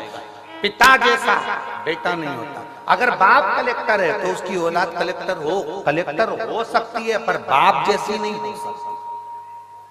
मिनिस्टर का बेटा मिनिस्टर बन सकता है पर उसके पिताजी जैसा नहीं बन सकता। कठिन है। एक शिक्षक का बेटा शिक्षक बन सकता है पर उसके जैसा नहीं बन सकता उसके पिताजी।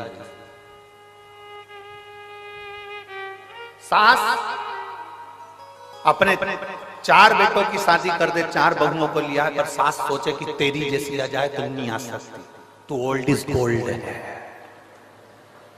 कहा तेरे जैसा है, तेरे बराबर कोई नहीं आ सकता। तो तुम अपने से क्यों किसी को होड़ कर रहे हो? मेरी बहू मेरे जैसी आना चाहिए, मेरी बहू जितना मैं काम करूं वैसी आना चाहिए, मैं जितनी सुबह से उठती हूँ मेरी बहू उतनी उठने वाली आना चाहिए। अरे माँ, अमिताभ का छोरा अमिताभ जैसा नहीं बना, सचिन का छोरा सचिन जैसा नहीं बना, तो तेरी बहू तेरे जैसी कैसी बन सकती है? तुझे तो भगवान ने खुद आनंद में बनाया है। कहाँ सोच कर बैठे, क्या विचार लेकर बैठे? मेरी बहू मेरे जैसी होना चाहिए। मैं 4 घंटे काम करूं तो मेरी बहू भी 4 घंटे काम करे, मैं 10 घंटे काम करूं तो मेरी बहू भी 10 घंटे काम करे। नहीं हो सकता, कभी नहीं हो सकता। इसलिए जो नहीं हो सकता उसको छोड़ो और लड़ना बंद करो। भगवान से प्रार्थना करो, जैसी भेजी चंद्र घंटा बहुत अच्छी। उसमें क्या रहता? तुम ज्यादा सुधारने का प्रयास करोगे वो नवरात्रि में काल रात्रि बन जाएगा। क्या मतलब? फिर तुम्हें सुबह शाम रोज आरती करना पड़ेगी उसकी। और तुम क्या बहू की आरती करोगे? बहू तुम्हारी कर देगी। तुम क्या करोगे? बहुत। इसलिए हमें किसी के जैसा नहीं बनना। शिव महापुराण की कथा कहती है, देवाधिदेव महादेव का चरित्र कहता है, तुम्हें किसी के जैसे नहीं बनना।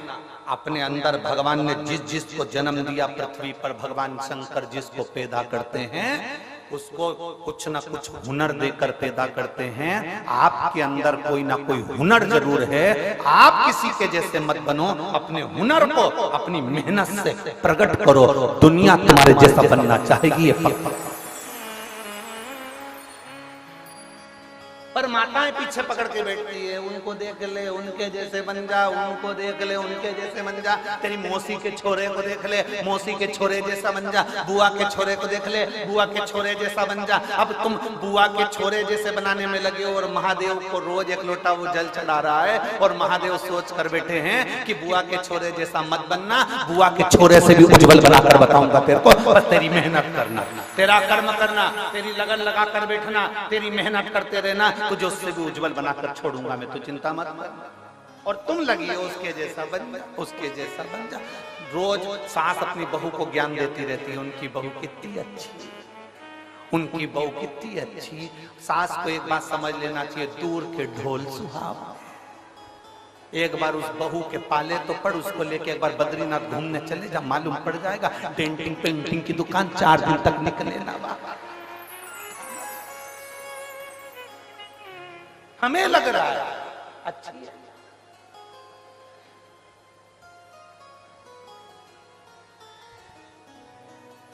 ये बहुत बहुत विचित्र बात है। हर पत्नी को ये लगता है तुम्हारा दोस्त कितना अच्छा है, उस दोस्त की पत्नी भी कहती है तुम्हारा दोस्त कितना अच्छा है। बस ये दोनों की भ्रम का है। उसको लग रहा है कि भैया जी अच्छे हैं, उनकी पत्नी को लग रहा है भैया जी अच्छे हैं। अब उनको क्या मालूम कि दोनों ही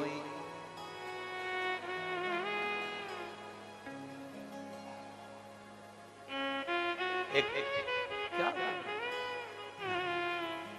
शिव कथा का है, अपने में भगवान ने जो देकर भेजा वो किसी में नहीं दे।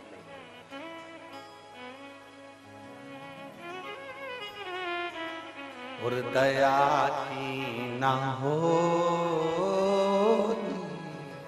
जो आदत तुम्हारी, तो सोनी रे अदालत तुम्हारी। गरीबों के दिल में जगह तुम न पाते, तो किस दिल में होती इबादत तुम्हारी, तो किस दिल में होती इबादत तुम्हारी। बहुत सोच से मिले। जिसके ललाट में जो लिखा है वो होना है, जो निश्चित है उसका सोचे से मतलब।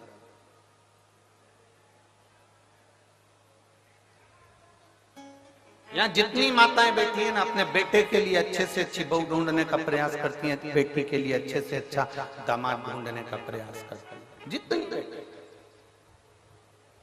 ऐसी कोई माता नहीं होगी जो रोज भगवान के मंदिर में जाके अपनी बहू के लिए छोरा नहीं मांगती होगी, पोता नहीं मांगती होगी। कोई नहीं कहता कि पोती दे दे, पर भगवान ने जो सोच कर रखा है वो देता है तुम्हारे सोचे से। वो कहते हैं भोले बाबा अमर वरदान दे दो, भोले बाबा अमर वरदान दे दो। जैसी बेटी है दामाद दे दो, जैसी बेटी है वैसा दामाद दे दो। बेटी हमारी है राधा के जैसी, बेटी हमारी है राधा के जैसी, कान्हा के जैसा, कान्हा के जैसा दामाद दे दो, जैसी बेटी है वैसा दामाद दे दो। भोले बाबा अमर वरदान दे दो, जैसी बेटी है वैसा दामाद दे दो। बेटी हमारी है लक्ष्मी के जैसी, बेटी हमारी है लक्ष्मी के जैसी, नारायण जैसा दामाद दे दो, नारायण जैसा दामाद दे दो, जैसी बेटी है वैसा दामाद दे दो। जैसी बेटी है वैसा दामाद दे दो। भोले बाबा अमर वरदान दे दो, भोले बाबा सदा वरदान दे दो, जैसी बेटी है वैसी।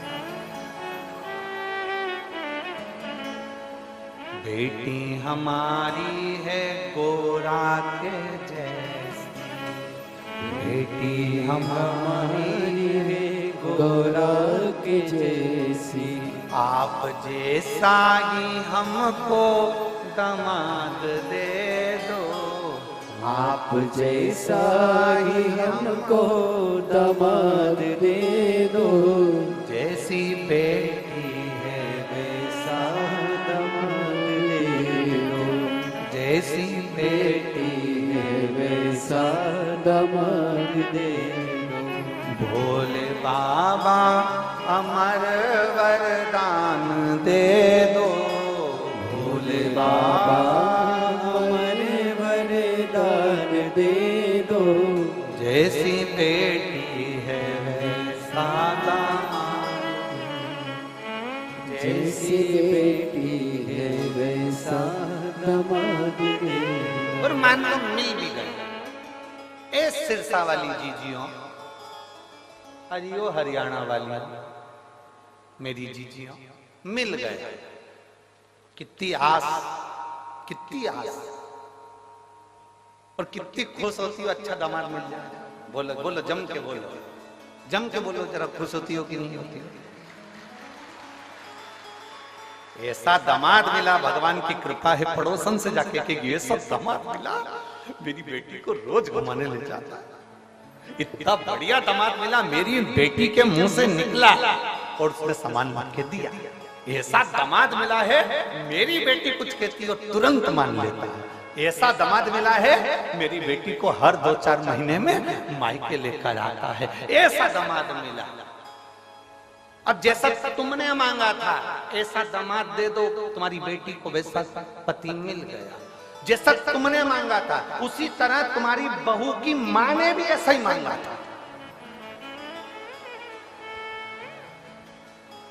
तुम्हारी बहू की मां ने भी ऐसे मांगा था, ऐसा बेटा देना, ऐसा बेटा देना। अब तुम्हारी बेटी का पति घुमाने ले जाए तो अच्छा, तुम्हारी बेटी का पति तुम्हारी बेटी को चाउमीन खिलाने ले जाए अच्छा, तुम्हारी बेटी का पति तुम्हारी बेटी को सोने के जेवर पहनाए तो अच्छा, तुम्हारी बेटी का पति उसको ले जाकर मायके घुमा कर लाए तो अच्छा। और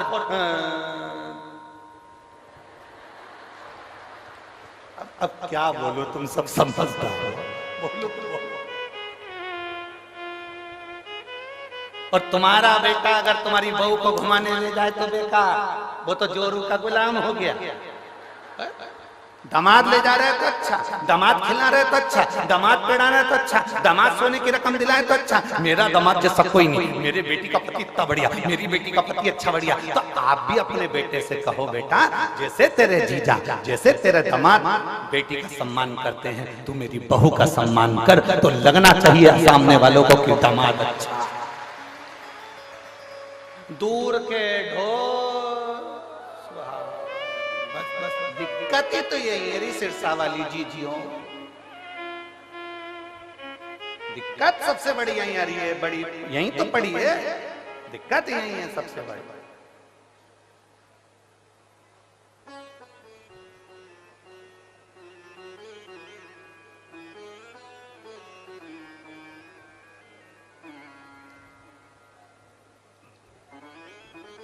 हमें दिक्कत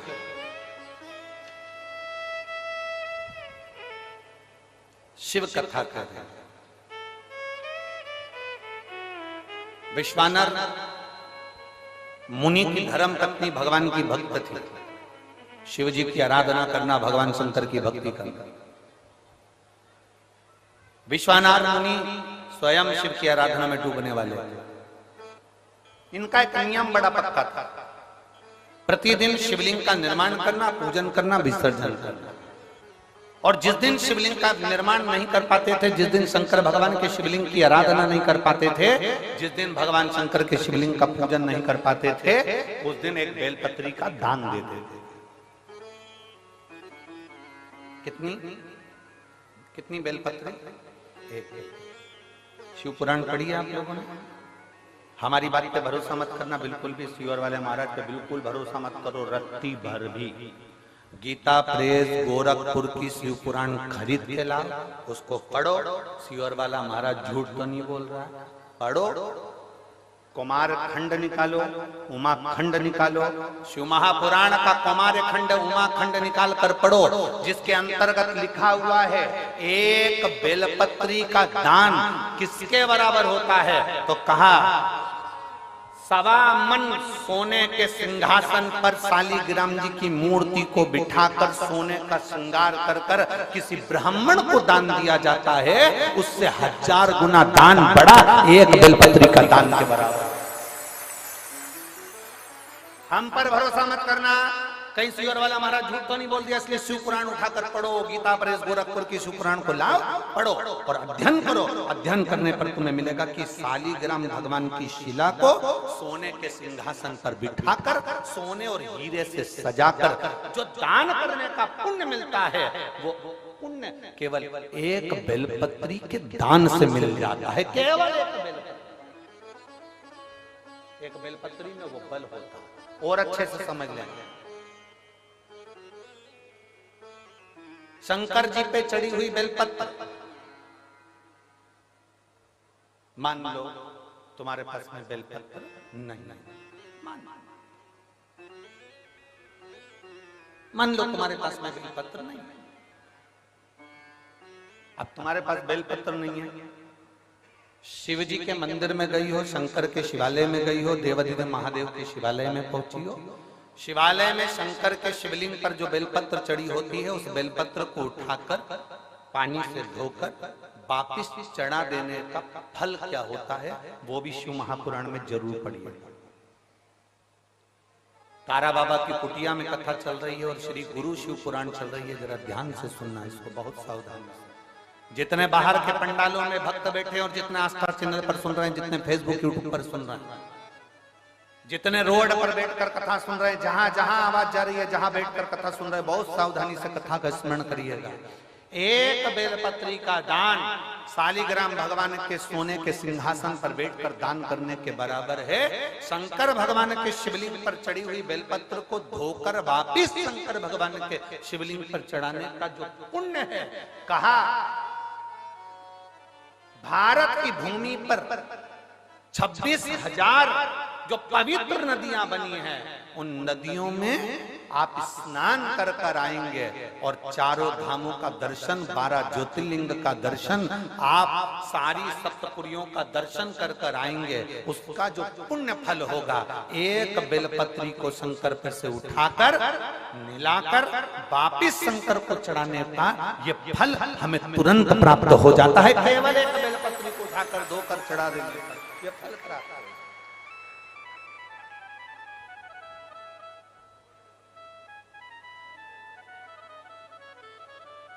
एक बेलपत्र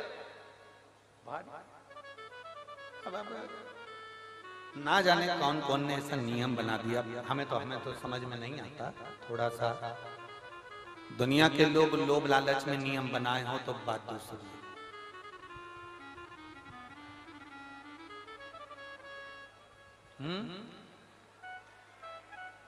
पीछे आवाज नहीं जा रही है, पीछे की आवाज खोलिए, पीछे की। वहां जाके बक्से के तारों चेक करिए कि आवाज क्यों नहीं पहुंच रही है। क्या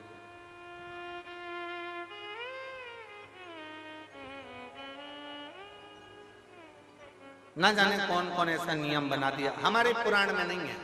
फिर निवेदन करेंगे, बहुत सावधानी से सुनिएगा कथा। लोगों को थोड़ा बुरा लग सकता है हमारी कथा, तो वो तो लगता रहता है, उसमें स्मरण ना करिए। किसी पुराण के अंदर यह नहीं लिखा कि चांदी की बेलपत्र बनाकर भगवान शंकर को समर्पित करो। ठीक है, समझ में आ रही है ना बात?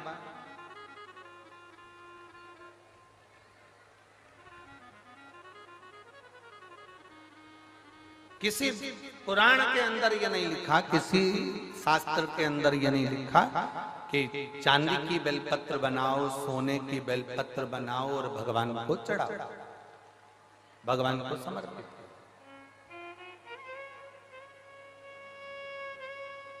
ये हमारे यहां कहीं कहीं कहीं हमारी पुराणों में नहीं लिखा गया, कहीं पर।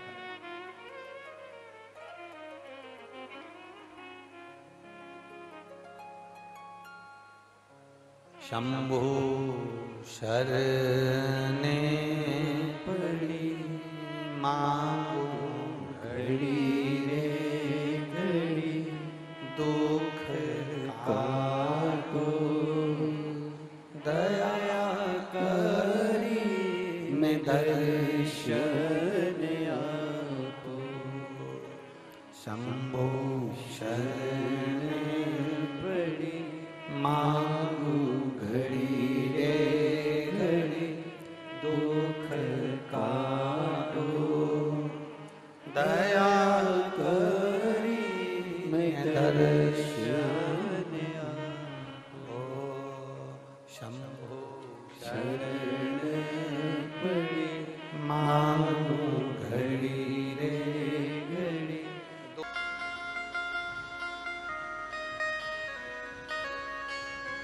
और ऊपर से बचा था तो वो सीवर वाला महाराज ने बता दिया कि काली तिल्ली चढ़ाओ, समी का पत्ता चढ़ाओ, और बचा था तो मूंग चढ़ाओ, और बचा था चावल चढ़ाओ। अब मैं इतना ढेर लगा, और जो जाए काली तिल्ली चढ़े तो दूसरा पानी भी चढ़ा जा ले, यही, और मूंग चढ़े तो और पानी। तो सीवर वाला महाराज ने बोला जरूर है, पर इतना तो ध्यान रखो कि तिल्ली अगर चढ़ाई है तो उसके बाद उसको उठाकर एक कटोरे में अलग तो रख दो, पहले चढ़ा दो फिर उतार।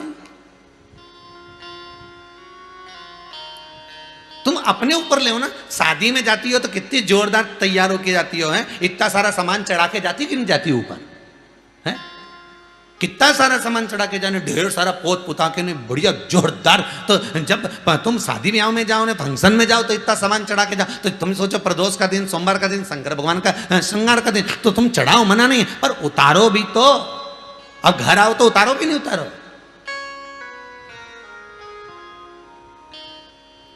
और कहीं कहीं की तो इतनी समझदार है कि शादी में जैसे ही निपटे नहीं, पार्टी में से जैसी गाड़ी में बैठी वहीं से उतारना चालू कर देवे, तो वहीं से। तो कहीं कहीं की समझदार भी रहे, ऐसा नहीं कि नहीं रहे, वो तो वहीं से चालू हो जाए।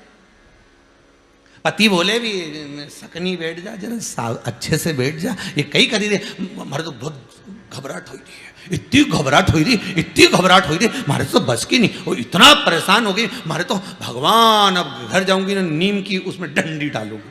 तो ऐसा पहन के काय को गई, क्यों गई?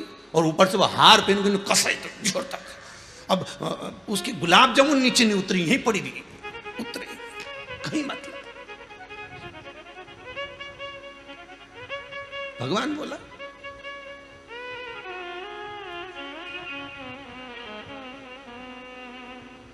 और ऊपर से बचा था तो वो लाइन खींच के डब्बा भरी ली और मालूम पड़े कॉफी पी रही थी, उसके ऊपर फैन, पीते पीते चिपक गया जो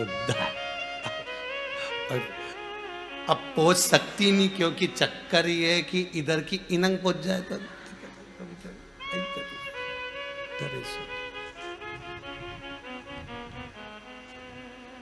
शिव पुराण कह रही है चढ़ाओ शमी पत्र चढ़ाओ, बेलपत्र चढ़ाओ, काली तिल हो तो काली तिल, जो आप चढ़ाते हो, जहां जहां जैसा जैसा विधान है, जो जो क्रम बताया है वैसा वैसा करो। और निवेदन है, चढ़ाने के बाद उतारो भी, चढ़ाने के बाद उतार भी, उसको एक पात्र में रख दो। पूरा की पूरा मत चढ़ाओ, थोड़ी सी काली तिली चढ़ा दी, ज्यादा लेकर आए हो तो एक और रख दो, पंडित जी से कह दो ये रखा है। मूंग ज्यादा नहीं, थोड़ा सा चढ़ाया, ये महाराज जी रखा। अब तुमने तो उंडे ले जाए ना, वो दूसरी आए ना, पानी उंडेल के चले जाने, मैं चिपक गई वो काली तिल्ली पूरी ऐसी। अब भगवान भी सोचे, बताओ जब 84 महादेव की यात्रा करी थी, जो लोग हमारे साथ में गए थे 84 महादेव करने के लिए 2-1 साल पहले, तो उस समय पर सबको मालूम होगा कि मंदिर के अंदर हमने प्रवेश नहीं दिया। जिस महादेव पे जो चीज चढ़ना थी उसके लिए एक बर्तन रख दिया, पात्र रख दिया, और उसमें आप चढ़ा दो, और वो पात्र शिव जी को छुआ दो, शंकर को। जिन्होंने 84 महादेव हमारे साथ करे थे, हाँ उनको ज्ञात होगा, वस्तु चढ़ाई जरूर है पर शंकर को समर्पित जरूर करिए। तो फिर निवेदन करेंगे, आप जाओ मंदिर में, पर मंदिर में जाते समय इतना भान जरूर रखना कि हम कुछ चंदन लगाएं, अगरबत्ती लगाएं, दिया लगाएं, धूप बत्ती लगाएं, ना लगाएं, पर शंकर के मंदिर में सफाई होना जरूरी है, शिव के मंदिर में साफ होना जरूरी है। उसका कारण क्या है? क्योंकि भगवान विष्णु के मंदिर में कीचड़ नहीं हो सकता, क्योंकि वहां तो पहले से ही पोछा लगा, वहां कौन सा पानी रोज का चढ़ रहा है? राम जी के मंदिर में कौन सा रोज का पानी चढ़ रहा है? भगवान सांवरिया सेठ के मंदिर में कौन सा रोज का पानी चढ़ रहा है? जितने भगवान के मंदिर जाओगे, भवानी आदि, वहां कौन सा रोज पानी? पर शंकर जी को तो रोज गंगा का जल चाहिए, बिना जल के तो रहते ही नहीं। तो किसी ने पूछा आखिर शंकर जी को ये रोज पानी चढ़ाने का विधान क्या वर्णन करता है? तो शिव महापुराण की कथा में विद्येश्वर संहिता में लिखा, लिंग महापुराण के अंतर्गत वर्णन करा, और साथ में स्कंद पुराण में कहा गया कि शंकर को तृप्ति का भान कराता है जल। अब कहा कि जल तो गंगा का होना चाहिए, फिर यहां शास्त्रों में लिखा कि गंगा का जल से अभिषेक करो शंकर भगवान का। तो अपन तो घर का लोटा से पानी भर दे, मटके का पानी ले जाए, टंकी का पानी ले जाए भगवान को चढ़ाने के लिए, तो भगवान स्वीकार करता है क्या? शिव महापुराण की कथा कहती है, तांबे के लोटे में जो जल भरा जाता है और उसको शंकर के दरवाजे पर, चौखट पर लांग कर जब हम जाते हैं, शिव को समर्पित करते हैं, जैसी शिव की चौखट में हम प्रवेश करते हैं, मंदिर के अंदर प्रवेश करते हैं, उस समय पर भगवान शंकर के दरवाजे के नंदी भृंगी, उसको भगवान शिव के जो गण होते हैं उसको गंगा का जल निर्मित कर देते हैं, उस कलश को ही गंगा का जल कर देते हैं, उसी को गंगा जल ही।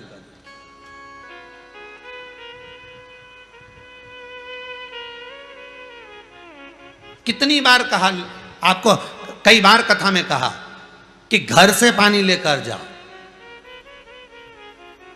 पर मंदिर के अंदर नल लगा है, वही बाल्टी रखी है, नल चालू करा, बाल्टी में से भरा, शंकर जी को चढ़ाया। अब यहां शिव पुराण क्या करे कि चौखट में से जब आप जल लेकर प्रवेश करोगे तो वो गंगा का जल बन जाएगा। अब देखिए जरा संवाद शिव महापुराण का चरित्र स्मरण करिए। चौखट में से, शंकर के दरवाजे की चौखट में जब आप प्रवेश करें, भरा हुआ पात्र लेकर जल लेकर जब जाएं तो वो गंगा का जल बन गया। शंकर उसको आनंद से स्वीकार करता है। मेरा ओ घड़दानी, मेरा शंभु उसको आनंद में स्वीकार करते हैं। अब मैं यहां शंकर जी, वहां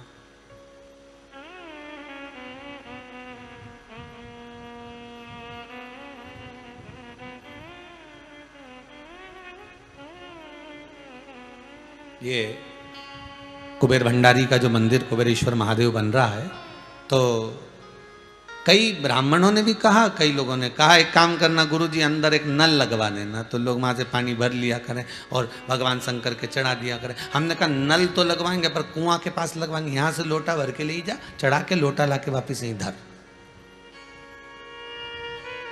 पर मंदिर के अंदर नल नहीं लगवाएंगे। तुम्हारा क्या, तुम तो वहीं उंडेलती जाओ, ढोलती जाओ, उंडेलती जाओ, ढोलती। शंकर जी भी सोचे घर से तो फ्री होके आई है, वैसे भी सीहोर से 9 किलोमीटर दूर आई है, तो 9 लोटा तो चढ़ाएगी। और शंकर जी को भी लगेगी ये फ्री होके तो आ गई है। अब इतनी दूर कुबेरेश्वर धाम में, सीहोर से 9-10 किलोमीटर दूर है, और ये बाईपास से इतना जंगल एरिया एकांत में, अगर कोई व्यक्ति आएगा तो क्या 15 मिनट में घर चले जाएगा वापस? वो तो आया तो 2-4 घंटा तो रुकेगा, मंदिर भी दर्शन करे, जहाँ जाए भी नहीं आए भी, और मन में आएगा तो भोजन भी कर लूँ, अब कहीं घर जाऊँ नहीं बनाऊँ कहीं करूँ, तो उसने भोजन भी, तो उसने सोचा अब शंकर जी की अच्छी जोरदार नहा के जाऊँगी, चाहे कुछ भी हो जाए। अब वो तो लगी। और अगर नल यहाँ कुएं के पास होगा और कुबेर भंडारी वहां होगा, है, अब इतनी दूर लोटा भरने बार बार आएगी क्या? भाई एक बार अंदर घुसी गई तो दूसरी बार बाहर निकले, एक बार अंदर चली जाए तो बाहर निकलने में टाइम तो वो तो सोचेगी कि अब अपन नहीं, अपने तो एक लोटा चढ़ा लिया, वही पड़ोसन को भी दे दिया, ले तू भी चढ़ा ले, तू भी चढ़ा ले, तो वहां से भर के लाना पड़े।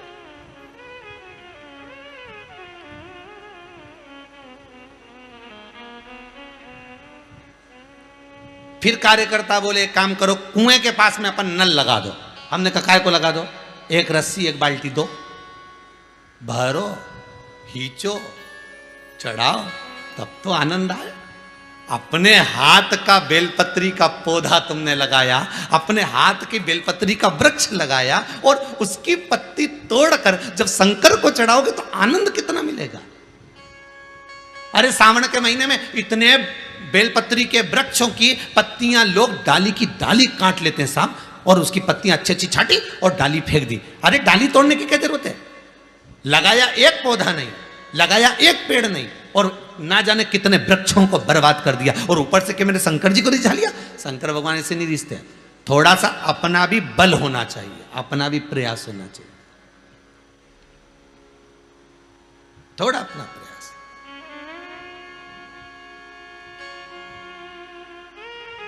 फल क्या मिलेगा? तो का फल बस यही मिलेगा कि तू जो मांगेगी वो मिलेगा।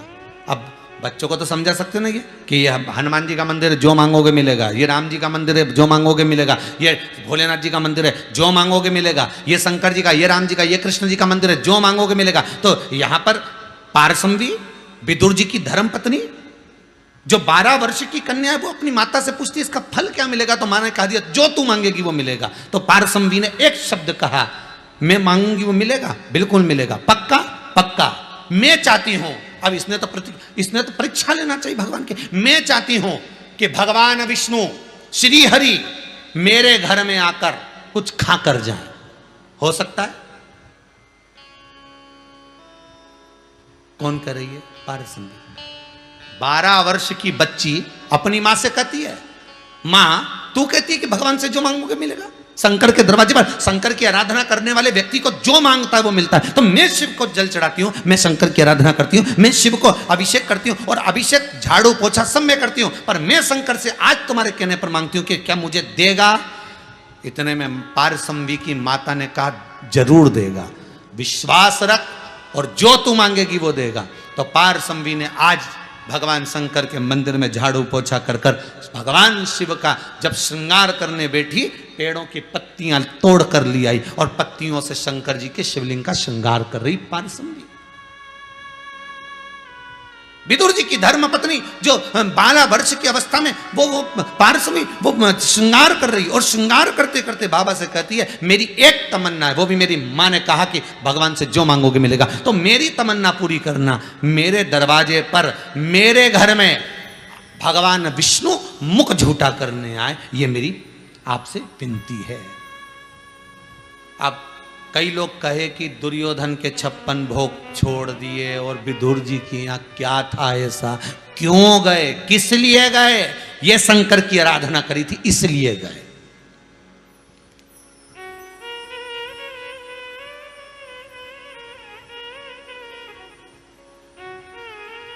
ये शिव की आराधना।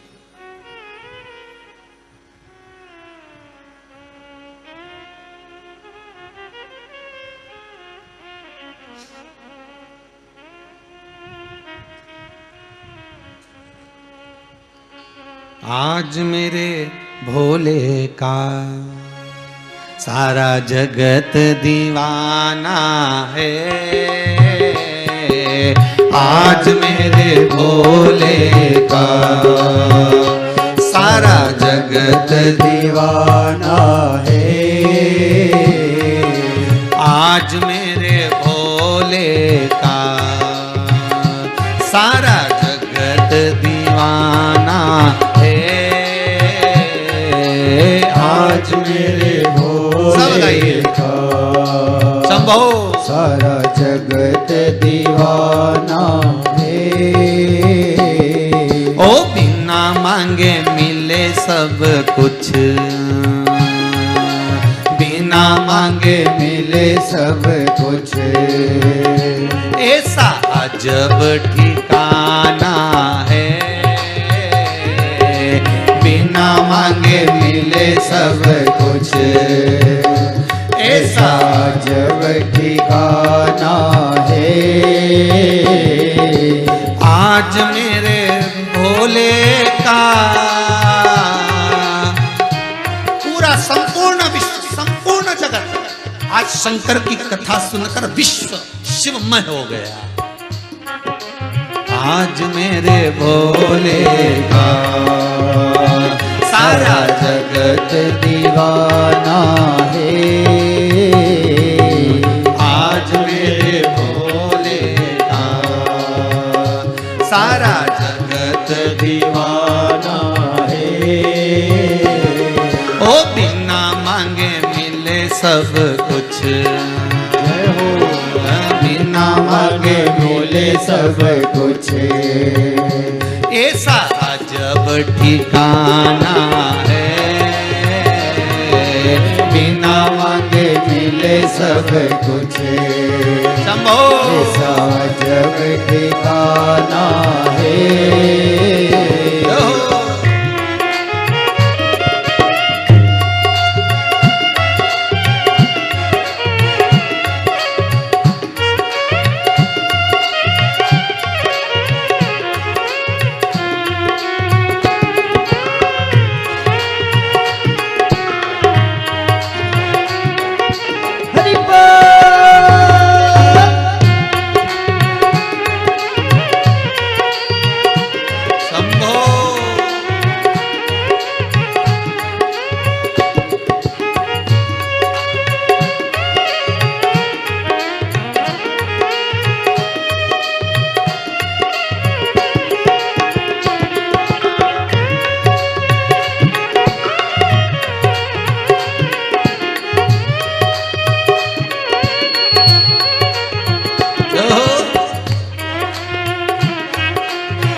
बाबा ऐसा दानी है,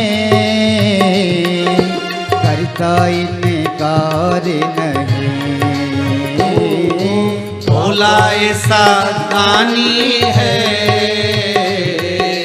करता इनकार नहीं। बाबा ऐसा दानी है, मेरा शंकर मेरा ओघड़ी, करता इनकार नहीं। बाबा ऐसा दानी है, करता इनकार नहीं। जो भी मांगो मिल जाए, जो भी मांगो मिल जाए, ऐसा खुला खजाना है। जो भी मांगो मिल जाए, ऐसा खुला खजाना है।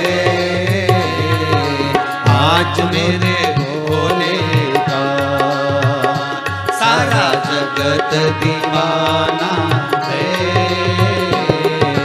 आज मेरे भोले का सारा जगत दीवाना है।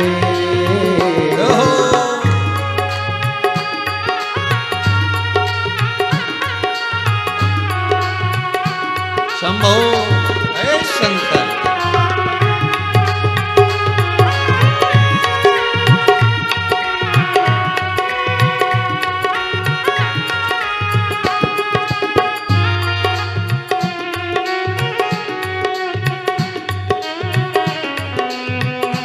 जय हो।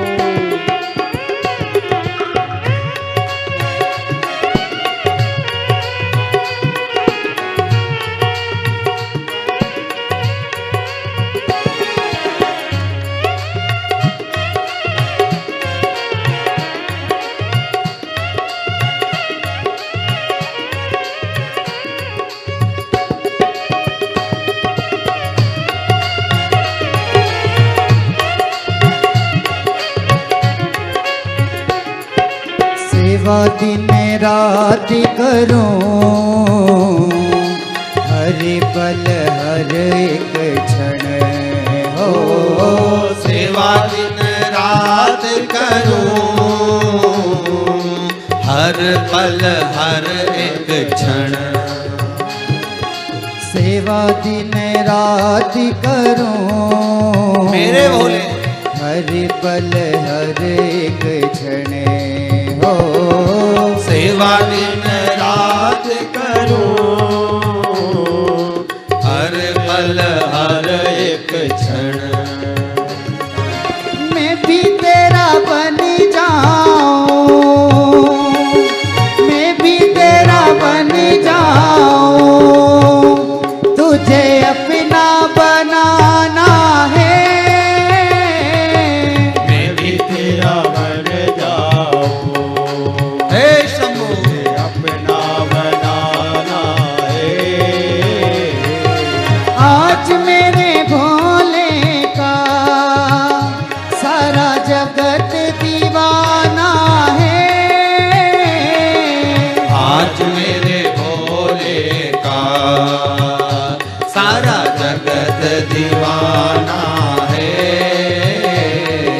बिना मांगे मिले सब कुछ, ऐसा जब ठिकाना है। वो बिना मांगे मिले सब कुछ, ऐसा जब ठिकाना है। बिना मांगे मिले सब कुछ, ऐसा जब ठिकाना है। बिना मांगे मिले सब कुछ, ऐसा जब ठिकाना है। बिना मांगे मिले सब कुछ, ऐसा जब ठिकाना है। शिव जैसा दानी कौन है? शंकर पारसंवी ने तो केवल माता के कहने पर यह विचार करा था कि शिव ऐसा दे सकते हैं क्या। अच्छा, कई लोग ऐसे होते हैं परीक्षा लेने का, भगवान की परीक्षा लेने का प्रयास करते हैं। क्या भगवान ऐसा कर सकते हैं?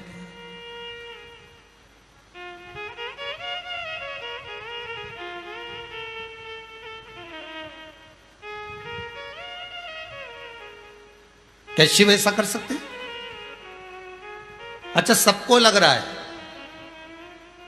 पूरी हस्तिनापुर में लड्डू, पकवान, 56 भोग बन रहे हैं, पेड़ा, इमरती, जलेबी, गुलाब जामुन, पकोड़ा, दही बड़ा, इमरती, आम का अचार, मुरब्बा, सब बना।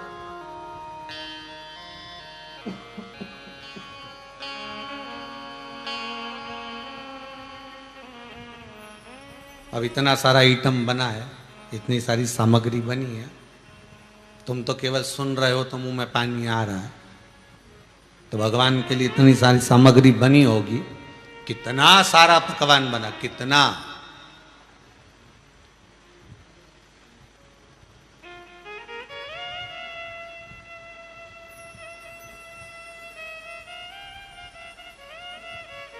केवल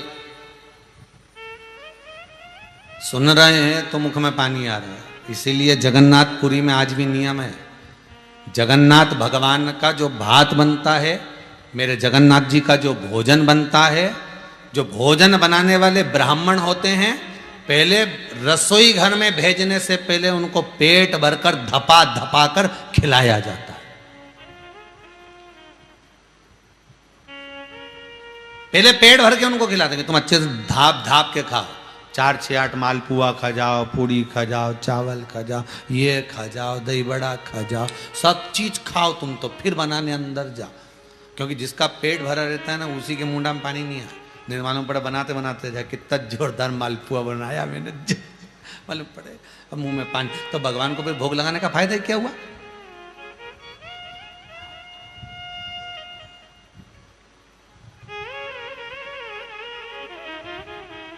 फिर वो भोग लगाने का आनंद क्या? अब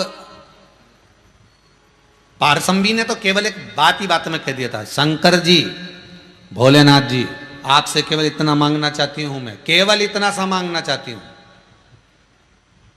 कि भगवान। अब ये तो परीक्षा ले रही ना कि क्या